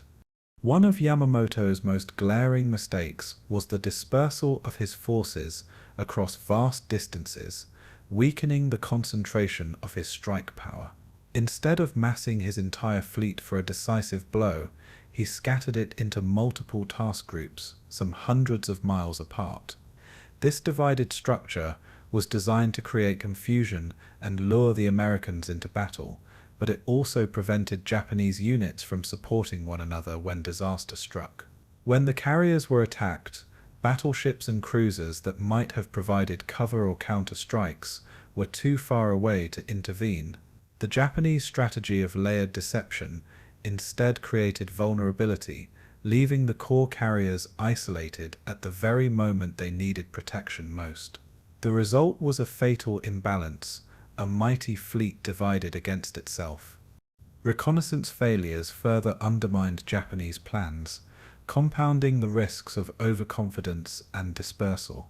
Critical scout planes were delayed in launching or never launched at all, leaving gaps in intelligence coverage at precisely the worst time. One reconnaissance aircraft that might have detected the American carriers launched late, missing its opportunity to provide early warning. Others failed to spot the U.S. fleet because of poor coordination or sheer bad luck. This failure to confirm the enemy's position left Admiral Nagumo making decisions in the dark, torn between launching a second strike against Midway or preparing for a possible naval engagement. His hesitation, born from incomplete information, left Japanese carriers exposed on their decks, with aircraft rearming and refueling when the American dive bombers arrived. Nagumo himself made critical tactical errors that sealed the fleet's fate. Initially, he ordered his aircraft armed for a second strike on Midway, only to reverse course upon receiving word of American ships possibly nearby. This decision forced his crews to hurriedly change bomb loads, moving volatile ordnance across decks already cluttered with fueled planes. The chaos of switching between offensive and defensive roles created a volatile tinderbox on each carrier, primed for disaster. When American dive bombers descended, they found not only ships unprepared, but decks filled with bombs, torpedoes, and gasoline lines. Nagumo's indecision turned efficiency into paralysis, and the carriers that should have been poised to strike became floating targets. The Japanese also underestimated their enemy's resilience and intelligence capabilities.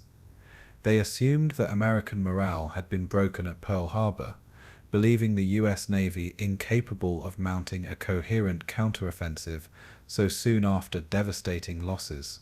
In reality, American cryptographers had penetrated Japanese codes, giving Admiral Nimitz a clear picture of their intentions. This miscalculation revealed a deeper flaw in Japanese thinking, an assumption that technological superiority and fighting spirit would outweigh intelligence and planning. By dismissing the possibility that their codes had been compromised, the Japanese handed the Americans the very advantage that turned Midway into a trap of their own making. Their arrogance blinded them to the invisible battlefield of signals intelligence, where the war had already tilted against them. Even on the tactical level, Japanese air superiority was squandered through misallocation and overextension. The Zero fighter was unmatched in maneuverability, but it was deployed reactively, chasing down American torpedo bombers at low altitude. This left the skies above the fleet undefended at the critical moment when dive bombers appeared. The Japanese had assumed that their layered defenses would prevent such a scenario, but the very aggressiveness of their fighter pilots created vulnerabilities. Moreover, reliance on untested weaponry, including unreliable torpedoes, mirrored the problems faced by the Americans earlier in the war. When combined with a rigid adherence to doctrine and a reluctance to adapt quickly, these tactical shortcomings magnified the consequences of every mistake. In the final analysis, Japan's defeat at Midway was the product of hubris, flawed strategy, poor reconnaissance, and critical command errors. The Japanese plan had been ambitious, but overly complex, dependent on secrecy that no longer existed, and coordination that proved impossible.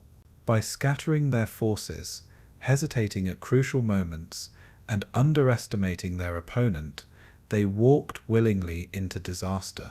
The carriers lost at Midway represented not only material destruction, but also the collapse of Japan's strategic initiative in the Pacific. What began as a plan to destroy American power became the moment when Japanese dominance ended. Midway was proof that even the most powerful fleet could fall, not through sheer force of arms alone, but through the weight of its own mistakes. The American triumph at Midway was no accident of fate. It was the convergence of intelligence, leadership, courage, and a measure of chance that together altered the course of history. At its heart lay the painstaking work of cryptographers at Station HYPO, who had cracked the Japanese naval code and revealed the enemy's intentions. Without this breakthrough, Admiral Chester Nimitz would have been forced to spread his fleet thin, reacting blindly to Japan's feints across the Pacific. Instead, he positioned his carriers with confidence, lying in wait for Yamamoto's strike force. Intelligence provided the foundation, but it was courage and decisive command that turned knowledge into victory. Midway was proof that wars are won not only with weapons, but with minds willing to innovate and commanders daring enough to gamble. Nimitz's decision to risk his limited carrier force in an ambush reflected both boldness and restraint. He understood that if his carriers were destroyed, the Pacific would lie open to Japanese domination. Yet he also recognized that this was the decisive moment, the rare opportunity to cripple Japan's striking arm in one blow. His leadership was calm, measured, and rooted in trust. Trust in his codebreakers, his admirals, and the sailors who would bear the burden of the fight. By committing Enterprise, Hornet, and the hastily repaired Yorktown, he balanced calculated risk with the promise of decisive gain. In contrast to the sprawling complexity of Japan's plan, Nimitz's strategy was simple and direct: strike hard at the enemy's carriers before they could strike him. American aviators carried the battle from planning rooms to the skies with acts of extraordinary bravery. Torpedo squadrons launched attacks they knew to be near suicidal, pressing forward despite overwhelming odds and inadequate equipment. Their sacrifices forced Japanese fighters to descend to low altitudes, leaving the skies above unguarded. This tactical opening, created by raw courage, allowed dive bombers to arrive at the perfect moment. The men of those torpedo squadrons did not live to see the fruits of their bravery, but their comrades recognized that without such sacrifice, victory might never have come. Midway became a testament to the willingness of ordinary men to risk everything, knowing their actions might change the course of the war. Luck, too, played its part, as it so often does in the chaos of battle. Dive bombers from Enterprise and Yorktown, after struggling to locate the enemy, stumbled upon the Japanese fleet, almost by accident, guided only by the wake of a lone destroyer. Their arrival coincided perfectly with the moment when Japanese carriers were at their most vulnerable, decks cluttered with aircraft, bombs, and fuel. Had they arrived an hour earlier, they might have found the skies thick with Zeros. An hour later, they might have faced a new Japanese strike. Instead, timing delivered them the decisive window, turning chance into destiny. The randomness of war, combined with preparation and bravery, created an opportunity that the Americans seized with unflinching resolve. Technology and adaptation also shaped the American victory. While their torpedoes often failed, and their aircraft was sometimes outclassed, American forces leveraged radar, communications, and coordinated tactics to their advantage. The coordination between carriers, patrol aircraft, and land-based forces on Midway reflected a growing sophistication in joint operations. Each lesson learned from earlier defeats at Pearl Harbor, in the Philippines, at the Coral Sea, was applied with urgency. This adaptability stood in stark contrast to Japan's rigidity, where doctrine and pride sometimes overruled flexibility. Midway revealed that victory belonged not only to the strongest, but to those who could learn, adapt, and innovate under pressure. The spirit of resilience that coursed through the American fleet was equally decisive. Yorktown, battered at Coral Sea, had been returned to service in record time, patched together by shipyard workers who understood the stakes of the coming battle. Her very presence at Midway gave the United States the margin of strength needed to withstand Hiryu's counterattacks. Damage control crews, pilots, gunners, and mechanics alike displayed a relentless determination to keep fighting, even as losses mounted. This ethos of resilience, of bending but not breaking, was the lifeblood of the American victory. It demonstrated that endurance could be as powerful a weapon as firepower. In the end, Midway was won through a perfect storm of preparation, courage, leadership, and luck. American intelligence cracked the enemy's secrets. Commanders like Nimitz placed their faith in those findings. Aviators sacrificed themselves in doomed attacks to open the path, and dive bombers delivered the crushing blow in a moment of fate. Each element alone might not have been enough, but together they produced a victory of world-shaking magnitude. For the Japanese, the battle revealed the dangers of overconfidence and rigidity. For the Americans, it validated the power of courage and intelligence working in tandem. Midway was not just a turning point in the Pacific, it was a demonstration of how wars are truly won, not by chance alone, but by those prepared to seize chance when it appears. Behind every maneuver, every bomb dropped, and every ship sunk at Midway were the men who lived its terror and bore its scars. American pilots launched into the vast Pacific sky with the knowledge that fuel, distance, and enemy fighters made their missions perilous journeys from which many would not return. Ensign George Gay of Torpedo Squadron 8 became the sole survivor of his squadron, floating for hours in the open ocean, watching the battle unfold as wreckage and oil fires surrounded him. His testimony captured the loneliness of survival, the sight of comrades falling into the sea, and the helplessness of drifting amid burning ships. Sailors aboard the carriers recalled the deafening roar of engines, the tremors of torpedo hits, and the suffocating smoke that clawed at their lungs. For every victory celebrated, there were faces missing from the mess hall, bunks left empty, and friendships severed in the blink of an eye. Japanese pilots, too, carried with them the weight of Midway's devastation. Many had once flown with the pride of being part of the Imperial Navy's elite, their reputations forged in the skies over China and at Pearl Harbor. But at Midway, they confronted a reality that tested both their skill and their resolve. Survivors spoke of launching from carriers engulfed in flames, knowing their missions were acts of desperation.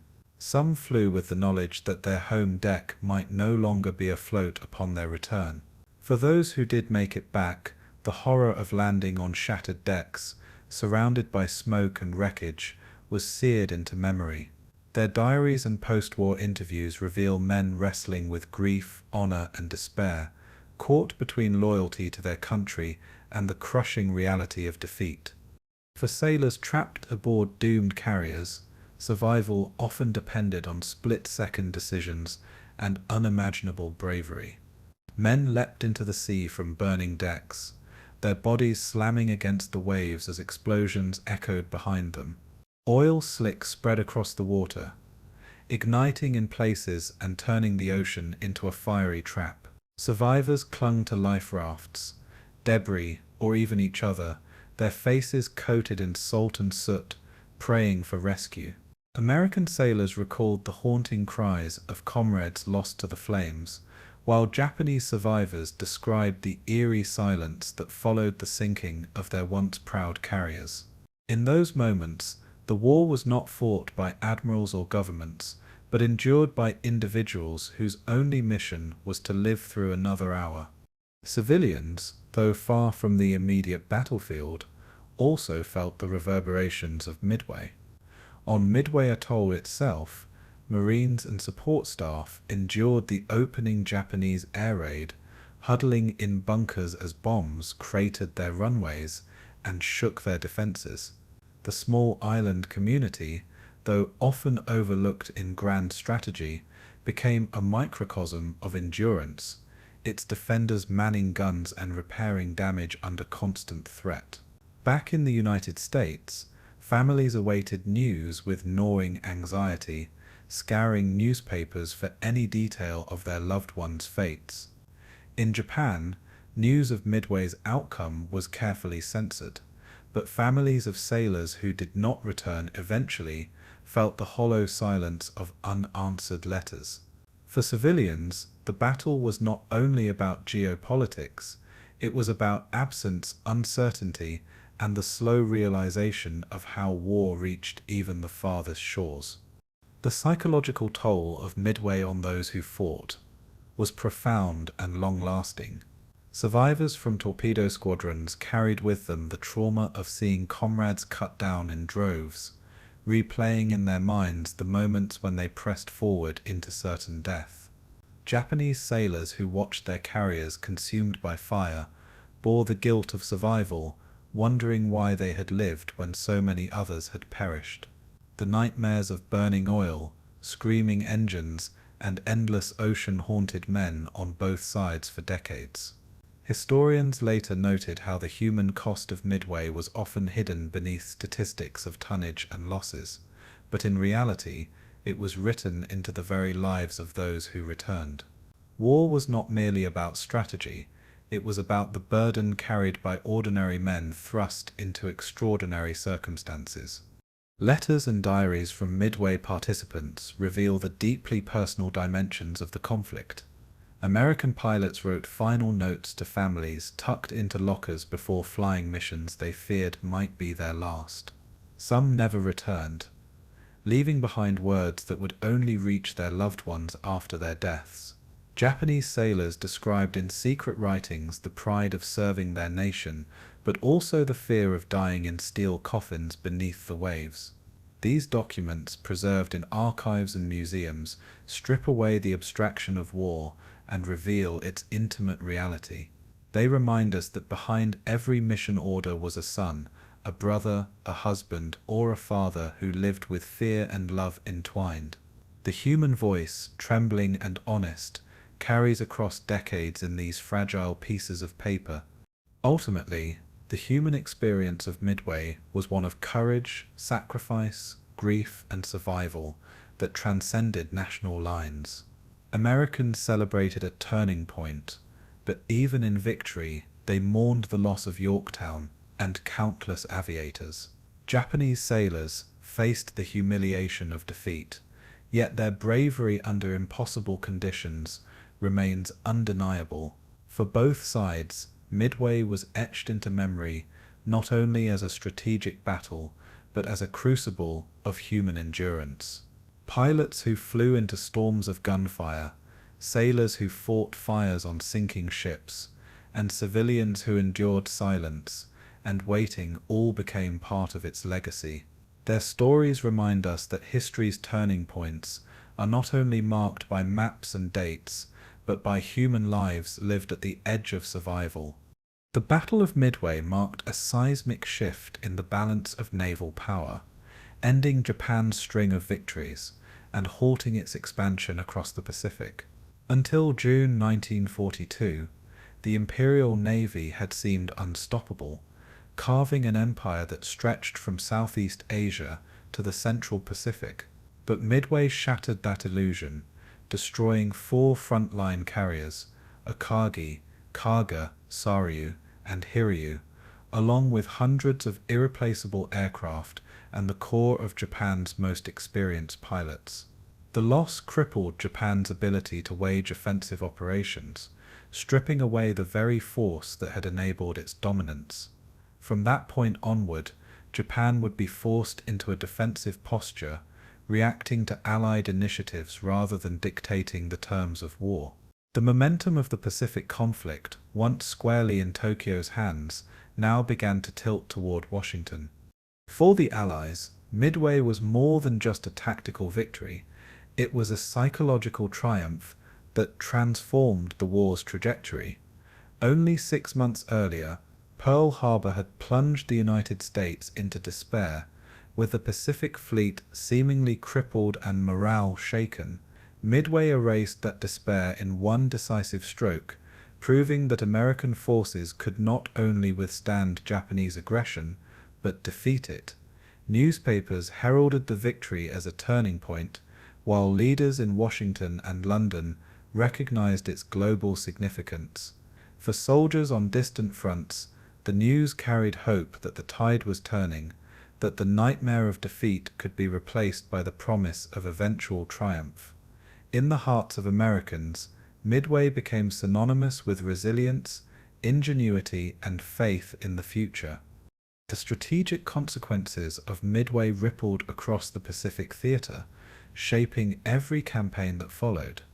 Japan's plans to seize Midway Island and threaten Hawaii evaporated in the wake of the defeat, removing the threat of a direct strike at the American homeland. With their carrier strength gutted, the Japanese were unable to mount large-scale offensive operations, forcing them to abandon ambitions of expanding further into the Pacific. This opened the door for the Allies to seize the initiative, launching the Guadalcanal campaign just months later. Midway thus became the pivot point from which the long, grinding, island-hopping strategy of the United States was launched. It provided not only the opportunity, but also the confidence to strike back across the ocean. Perhaps the most profound loss for Japan was not ships but men. The seasoned aviators who had carried the empire to its earlier triumphs. The destruction of carrier air groups at Midway left the Japanese Navy with hulls they could replace but crews they could not. Pilot training programs already overstretched could not replenish the skill and experience lost in those fiery hours.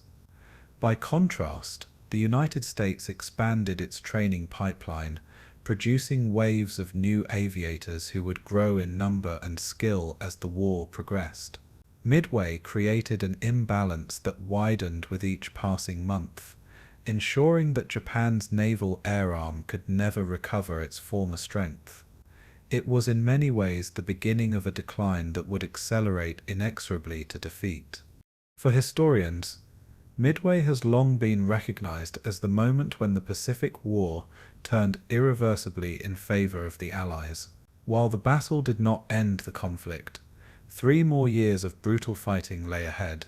It marked the point at which Japan could no longer hope for victory through decisive action. Instead, its leaders faced a war of attrition against an enemy with greater industrial might, manpower, and resources. Midway stripped away the illusion of parity, exposing the long-term vulnerabilities of the Japanese war effort. Every island campaign that followed, Guadalcanal, Tarawa, Saipan, and beyond, was fought in the shadow of Midway, where the scales had finally tipped. It was here that the Allies first glimpsed the road to victory. The legacy of Midway also lived on in the lessons it taught about modern warfare. The battle underscored the supremacy of aircraft carriers as the decisive instruments of naval power, relegating battleships to a secondary role. It highlighted the vital role of intelligence, showing that battles could be won before the first shot was fired if codes were broken and plans anticipated. It demonstrated the importance of leadership that combined boldness with restraint, as Nimitz's calm decisiveness stood in stark contrast to Nagumo's indecision.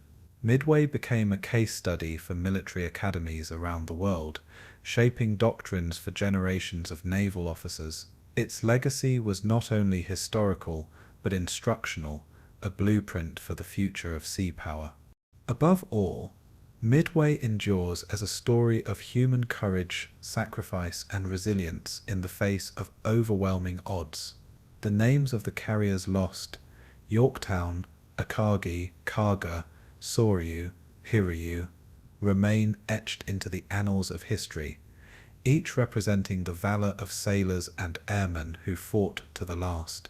Survivors carried its memories for decades, recounting tales of comrades who never returned, of burning seas, and of sudden, transformative victory. For Americans, it became a symbol of national spirit and determination. For the Japanese, a sobering reminder of the cost of overreach and the fragility of empire. The legacy of Midway is thus not only about ships and strategies, but about people, those who fought, those who died, and those who lived to remember. It stands as a turning point, not just in the Pacific War, but in the story of the 20th century itself.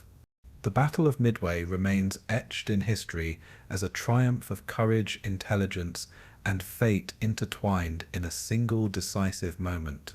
It was a battle where meticulous planning met extraordinary bravery, and where the smallest turns of chance altered the destiny of nations. For the Americans, it was proof that even in the darkest of times, determination and ingenuity could wrest victory from near-certain defeat. For the Japanese, it was a sobering reminder that overconfidence and miscalculation could undo years of careful preparation in a single day. The lessons of Midway stretch far beyond the Pacific, reminding future generations that wars are not won solely by numbers or machines, but by the will, adaptability, and sacrifices of those who fight them. One of the central lessons of Midway lies in the power of intelligence and the unseen war of codes and signals. The victory was not only achieved in the skies and seas, but in the quiet, tireless work of cryptographers in dimly lit rooms. By deciphering Japanese communications, the Americans gained the rarest of advantages: foreknowledge. This ability to predict and prepare turned Midway into a trap rather than a surprise. It showed that in modern warfare, information could be as lethal as bombs, and that the battle could be decided long before the fleets clashed.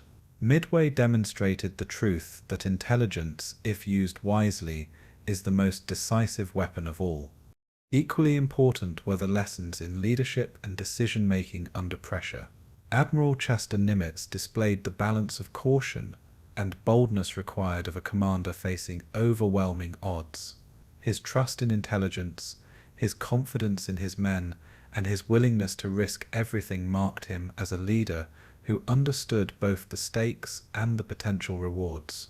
In contrast, Admiral Nagumo's hesitation and indecision exposed the danger of faltering when time is measured in minutes and lives in thousands. Midway underscores that leadership is not merely about rank, but about clarity, confidence, and the ability to act decisively in moments when hesitation can mean destruction. The courage of individuals also stands as one of Midway's enduring legacies. Pilots of torpedo squadrons, knowing they faced almost certain death, pressed forward into walls of fire, sacrificing themselves to draw enemy fighters down from the skies. Dive bomber crews, battered by exhaustion and long flights, descended from the heavens at the critical moment to deliver the decisive blows. Sailors aboard the carriers fought fires, patched decks, and manned guns with unyielding determination, even as their ships burned around them. These acts of bravery remind us that wars are ultimately decided not by admirals and maps, but by the men and women whose courage transforms orders into action. Midway endures because it was not only a clash of steel, but a testament to human willpower. Fate and chance also played undeniable roles, reminding us of the unpredictability of war. The dive bombers that struck the Japanese carriers found their targets partly because of circumstance. An errant destroyer's wake, a moment of timing when Japanese decks were most vulnerable. A different hour, a different decision, or a different turn of weather might have altered the outcome entirely. Midway teaches that while preparation and courage are essential, fortune cannot be ignored. Yet it also reminds us that fortune favors those who are ready to act, those who seize the fleeting opportunities when they arise. The Americans did so at Midway, and history was forever changed. The broader legacy of Midway is its role as the turning point of the Pacific War. From that moment onward, Japan's expansion ceased, and the United States took the initiative that would carry it across the Pacific to ultimate victory. The battle proved that empires could fall, that momentum could be reversed, and that determination could outlast aggression. For military historians, Midway remains one of the most studied battles of the 20th century, a case study in strategy, intelligence, and the psychology of command. For nations, it is a reminder that no power is invincible, and that resilience and adaptability are the keys to survival. Midway is not just a story of ships and planes, it is a lesson in the very nature of war. As we reflect on Midway, we are reminded that history is not only about victories and defeats, but about the people who lived them. It is about the sailors who manned the guns, the pilots who braved enemy fire, the cryptographers who broke codes, and the families who waited anxiously for word. It is about the thousands who never returned, and the survivors who carried the weight of memory for the rest of their lives. The lessons of Midway endure not only in textbooks and military manuals, but in the responsibility we carry to remember their sacrifice. It teaches us that courage, intelligence, and resilience can shape the course of nations, and that in the crucible of war, the human spirit remains the most decisive force of all.